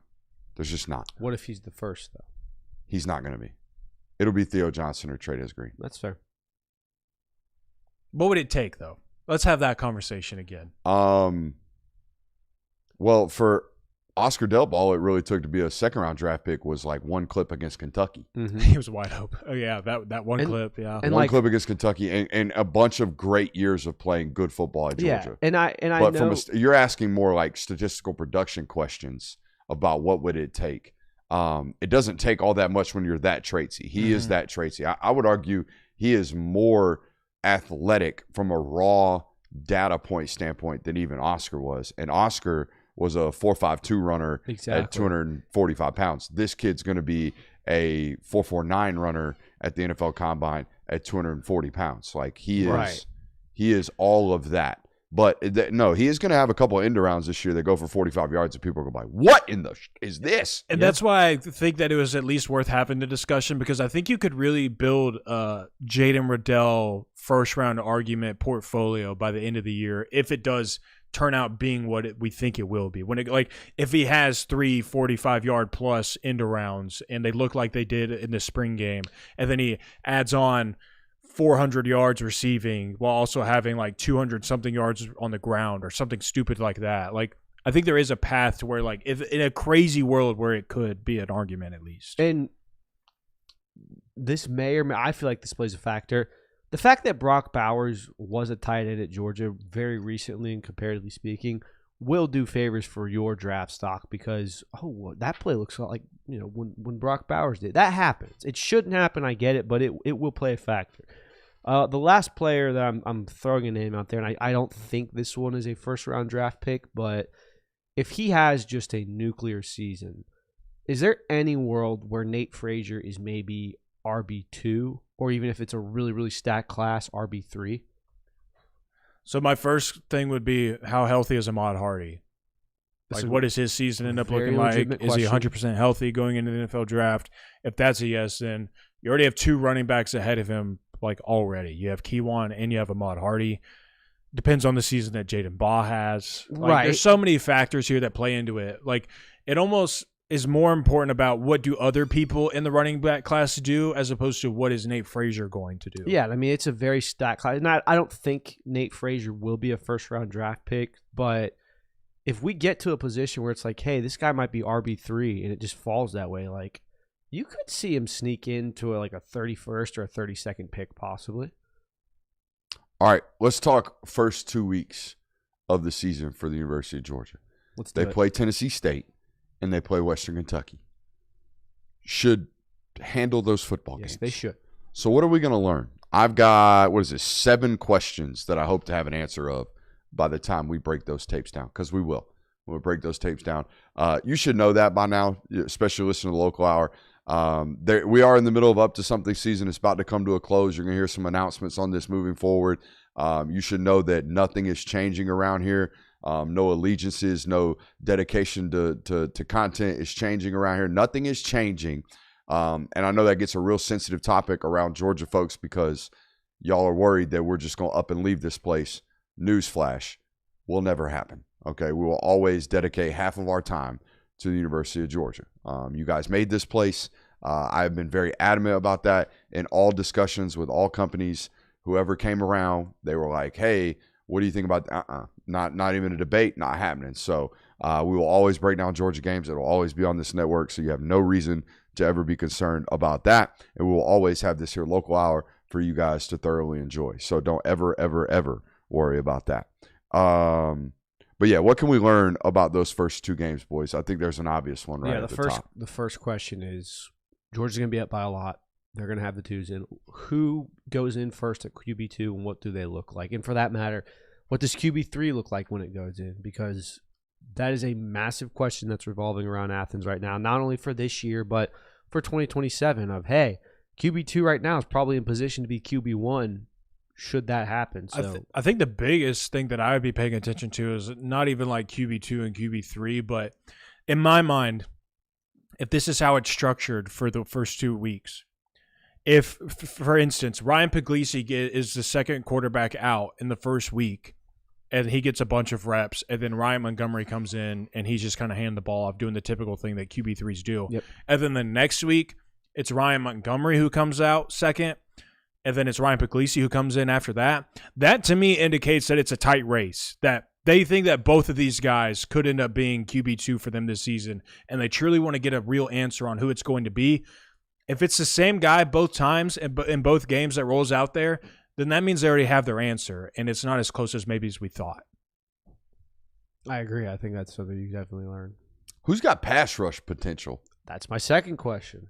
Because I don't know who's playing tackle for Tennessee State, but I bet they're beatable. I bet they're beatable. God, I hope they're beatable.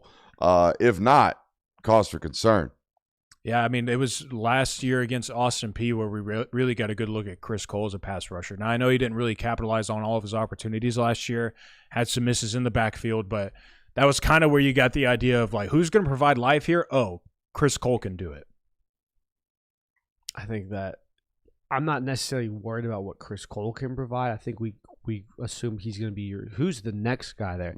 Who's the second guy that's going to be able to provide pass rush? Who's going to give us some interior push that can force the pocket upon the quarterback's feet? That's more what I'm worried about now. Like, Chris Cole is going to be Chris Cole. I think that we have an expectation he's going to be a really good pass rusher for Georgia. I wasn't saying this is going to set the precedence for Chris Cole this season. I was saying last year, this is where we saw Chris Cole as a pass rusher in these games of, like, Okay, what are you doing right now? I'm scrolling to the bottom of my photo album. For some reason, it was all the way to the top. Yeah, I'm sure if you just exit out of the app Nope, and then tried, didn't work. I'm just making sure my video's downloaded like they're supposed to because we already got clips coming in from our clippers. Just clip farming, just out here trying to do my job. What are you doing? I was doing my job, and I was distracted by you doing your job, apparently, which, okay. Leave me be, bro. All right, I will. Let me work. But yeah, just in general, like, again, who's providing an extra pass rush? Maybe we seeing some more Zayden Walker. Didn't get to see him in the spring game this year. Yeah, like, has he added some more wrinkles to his game? Like, those are the things to pay attention to in that room. Next question I have is who's going to be RB3 here, and how are the running backs used? We knew the roles that they had last year where it was Nate, Chauncey, Cash is your third down guy, and then everyone else is kind of like Josh McCray is your short yardage guy. We don't know who your short yardage running back is right now. We don't know who your, hey, we need someone out of the backfield running back is. We don't know how Dwight Phillips is going to fit into the offense. We don't know what Bo Walker is going to look like. We don't really know what the depth is behind Nate and Chauncey. You're going to get a good amount of answers there. So you talking about how Bo Walker is going to have to play this year, my mind immediately goes to that's a short yardage guy, or that is a guy that you're saying no. Nah, he's going to get like traditional. We have to get him carries. Okay. But yeah, it could be a short yardage answer. I think the short yardage answer is probably Chauncey. Just big. Yeah. So much bigger. But no, with the way that Nate ran the football the other day, he's got to get predominant carries. And then everybody else is fighting for scraps is the way I would do it. But they might have different thought processes on their own team. They don't do that. They haven't had a you are RB1, no one else since 2019 with DeAndre Swift. Yeah, I think one of my biggest questions is how do they use Caden Prothro? Because in the spring, he was used as a predominantly a slot receiver during the G-Day scrimmage. And then throughout camp, we've seen him actually working with tight ends a little bit. I've seen him take reps with the slot receivers. How are they using that football player? And where do they continue to use him as he gets bigger? I would imagine he continues to get bigger. Mm-hmm. I don't know how, but I would imagine he continues to get larger. Mm-hmm.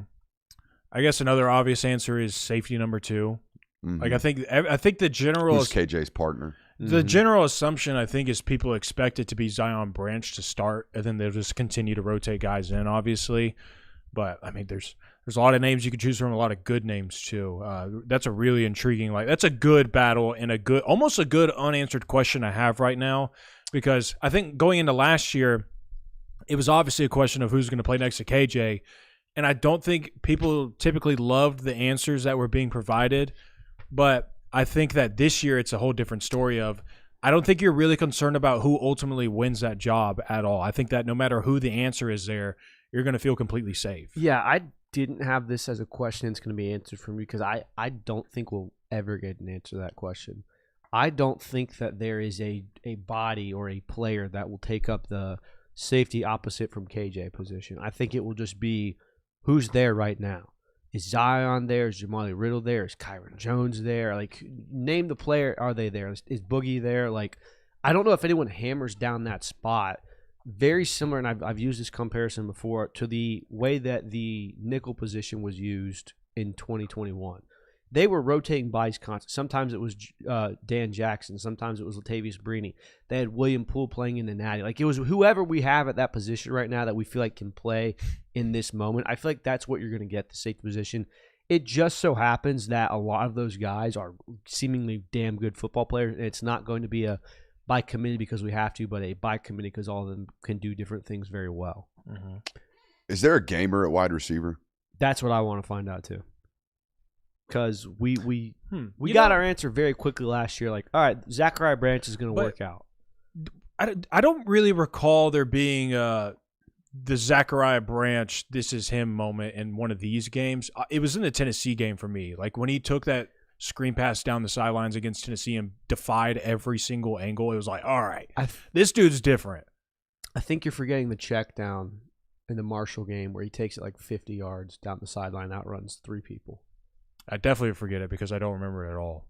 That was like the first moment where I was like, all right, Zachariah Branch is absolutely going to be a guy for us.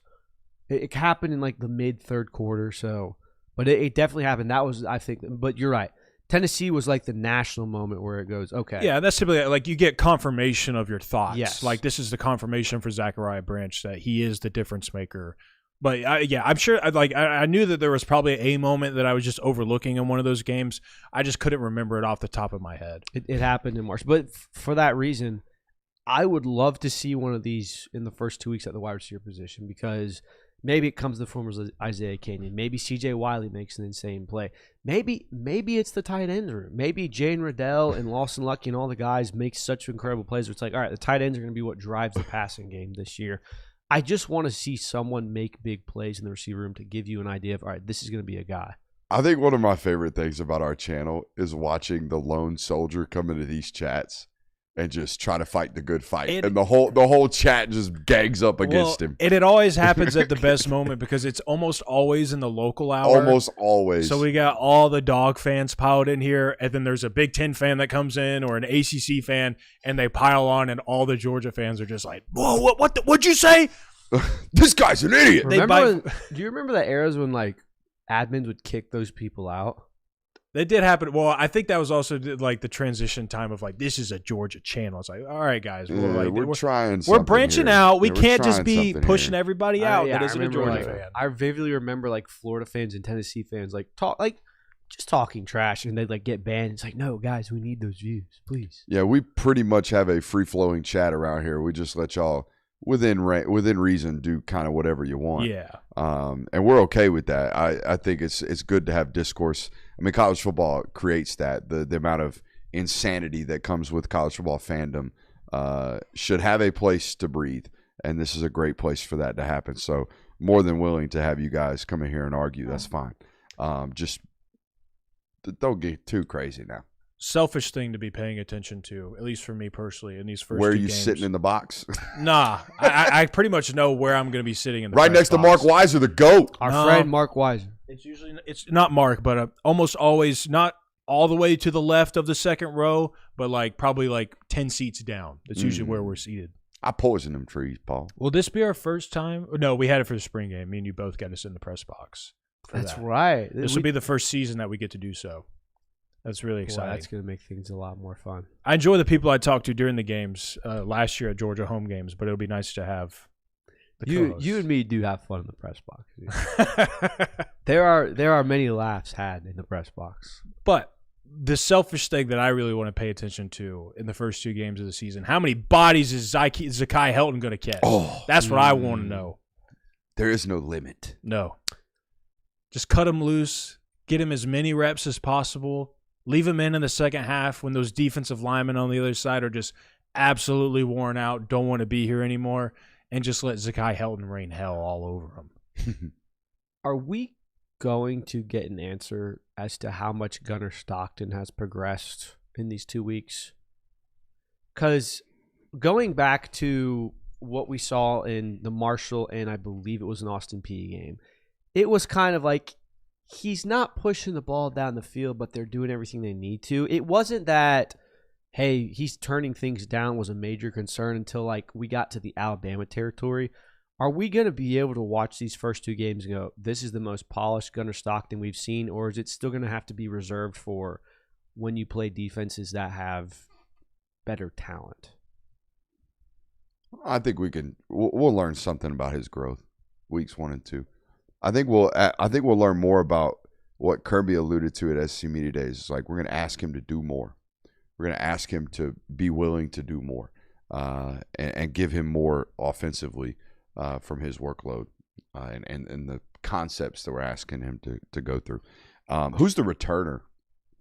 Great question. I don't talk special teams, but who's the returner? That's a fantastic question. And I said why I'm kind of worried about this. Oh, man. Kirby had a great moment the other day during practice on Sunday. They were doing kickoff return, and the guy, not the returner, but the other guy that doesn't catch the ball, his job is to make sure that the returner catches the football before he goes. And so all the returners are doing a great job catching the ball. And then Kirby obviously goes over there to either Landon Rolden or London Humphreys, I can't remember who it was, and tells them to purposefully drop the ball just to see if Bo Walker's paying attention. And then he proceeded to tear into Bo Walker's ass. You have one job. Your job is to ensure the catch. And now guess what? Other teams got the ball on our own 6. Fired. Get your head in the game. It's like, coach, man. Come on, man. I pray it never happens. Pray it never happens. Yeah. But I bet you if that happens in the game, Bo Walker going to jump on that ball. He going to be ready to jump on that ball. I think the Glory subscription alone is worth getting to see Kirby live and in action. Mike. I sat with a bunch of Discord members, and that's who invited me. Is T. Rice. Shout out to Travis. I sat with a bunch of Discord members, and a lot of them said that exact sentiment. When this came out, I was very suspect about whether or not I was going to join. And then they told me I could go watch a practice, so I signed up. So, yeah, it was a tremendous ploy. I remember ripped straight from Ohio State, by the way. Hey. Which is fine. It's fine. Ohio State did this, I think, 3 years ago, where they were like, hey, you can pay to come to practice. I remember walking home from classes, and like the 3 to 5 minutes where you're in earshot of them at practice was like the most fun you had. and half the time you don't always get something, but just hearing him lay into someone was just like, man, that makes you happy. All right, so I've been covering the University of Georgia since 2019. That was my first season on the beat. I've got 2 topics.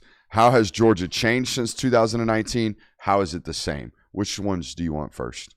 I think we might only have time for one, but I want to hear how it's changed. Oh, we got plenty of time for the local hour. God forbid we overrun this. Okay. You know? It's changed from a depth standpoint in some spots, but I still think it's one of the deeper football teams in college football. Yeah. So it really hasn't.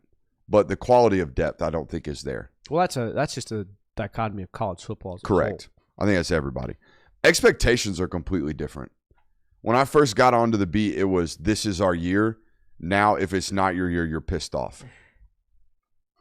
It went from, hey, maybe we win a national title, to we better win a national title or else I'm firing the offensive coordinator. And matter of fact, the defensive coordinator sucks too. I think that was kind of always the mentality. I think it's less hopeful now and more of an expectation. Yes.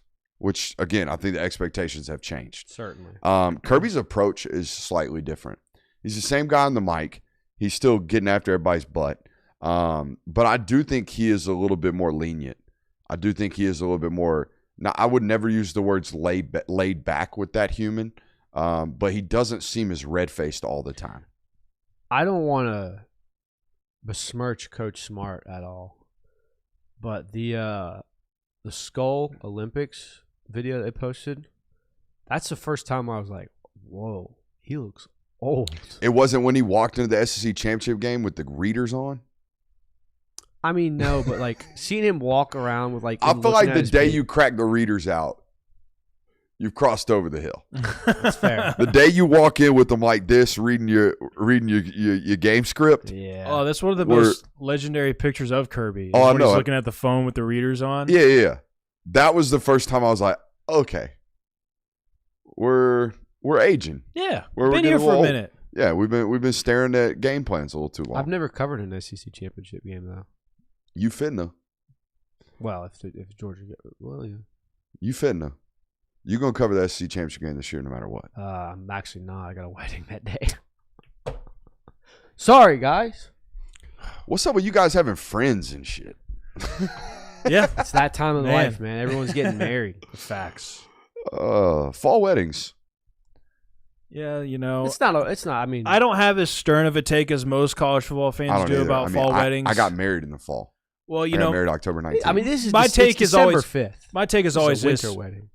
if your woman wants to have a fall wedding, if that's what her lifelong dream was, this is the one day it's like literally all about her. It is her day. If that's what she wants, that's what she gets. That's what she deserves. And if you got to show up for it during the fall, so be it. Like that it is. Do I like it? No, but if that's the case, that's the case.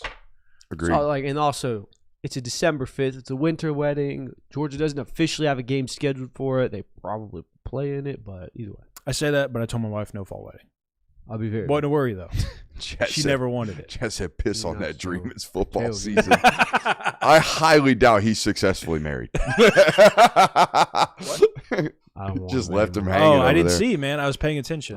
Defensive schematics have changed a bit.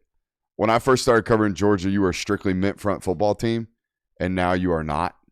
I also think that exposes a lot of people when they talk about Georgia defense. They're like, oh, they're a mid front team. Not anymore. No, They don't play No. true zeros. they haven't really been since like 23. Yeah. I would argue maybe even 2022. Like Last year, JD. they let Jalen play zero sometimes, and that was just because, hey, you're gonna kill the center. Mm-hmm. But Tight end, when I first got here, the room was now it's ungodly. yeah. Every year it's just like, how Thanks. do you have that many great football players in that room? Thanks, Coach Hartley. Yeah. So Hartley's done a tremendous job. How it's the same. Quarterback 2 through 4 is still the favorite player of the fans. Oh God, Always. I mean, the Bryson Beaver love right now is just a classic example of this. As long as I've been here, the second string through third string through fourth string quarterbacks is always the fan favorite. It will always be. Yeah, and I don't think that's unique to Georgia. Their on-field discipline, their execution rates, their ability to do what they're coached to do has never changed. And 3/4 of the staff is identical. Yeah, that's Yeah. crazy. That's insane. Yeah. So there we go. Hey, hope you enjoyed it tonight. Hope you hit that thumbs up button on your way out. We are done for the night. We'll be back tomorrow with another film study and another live show. I love you. More importantly, Jesus loves you. We'll see you next time.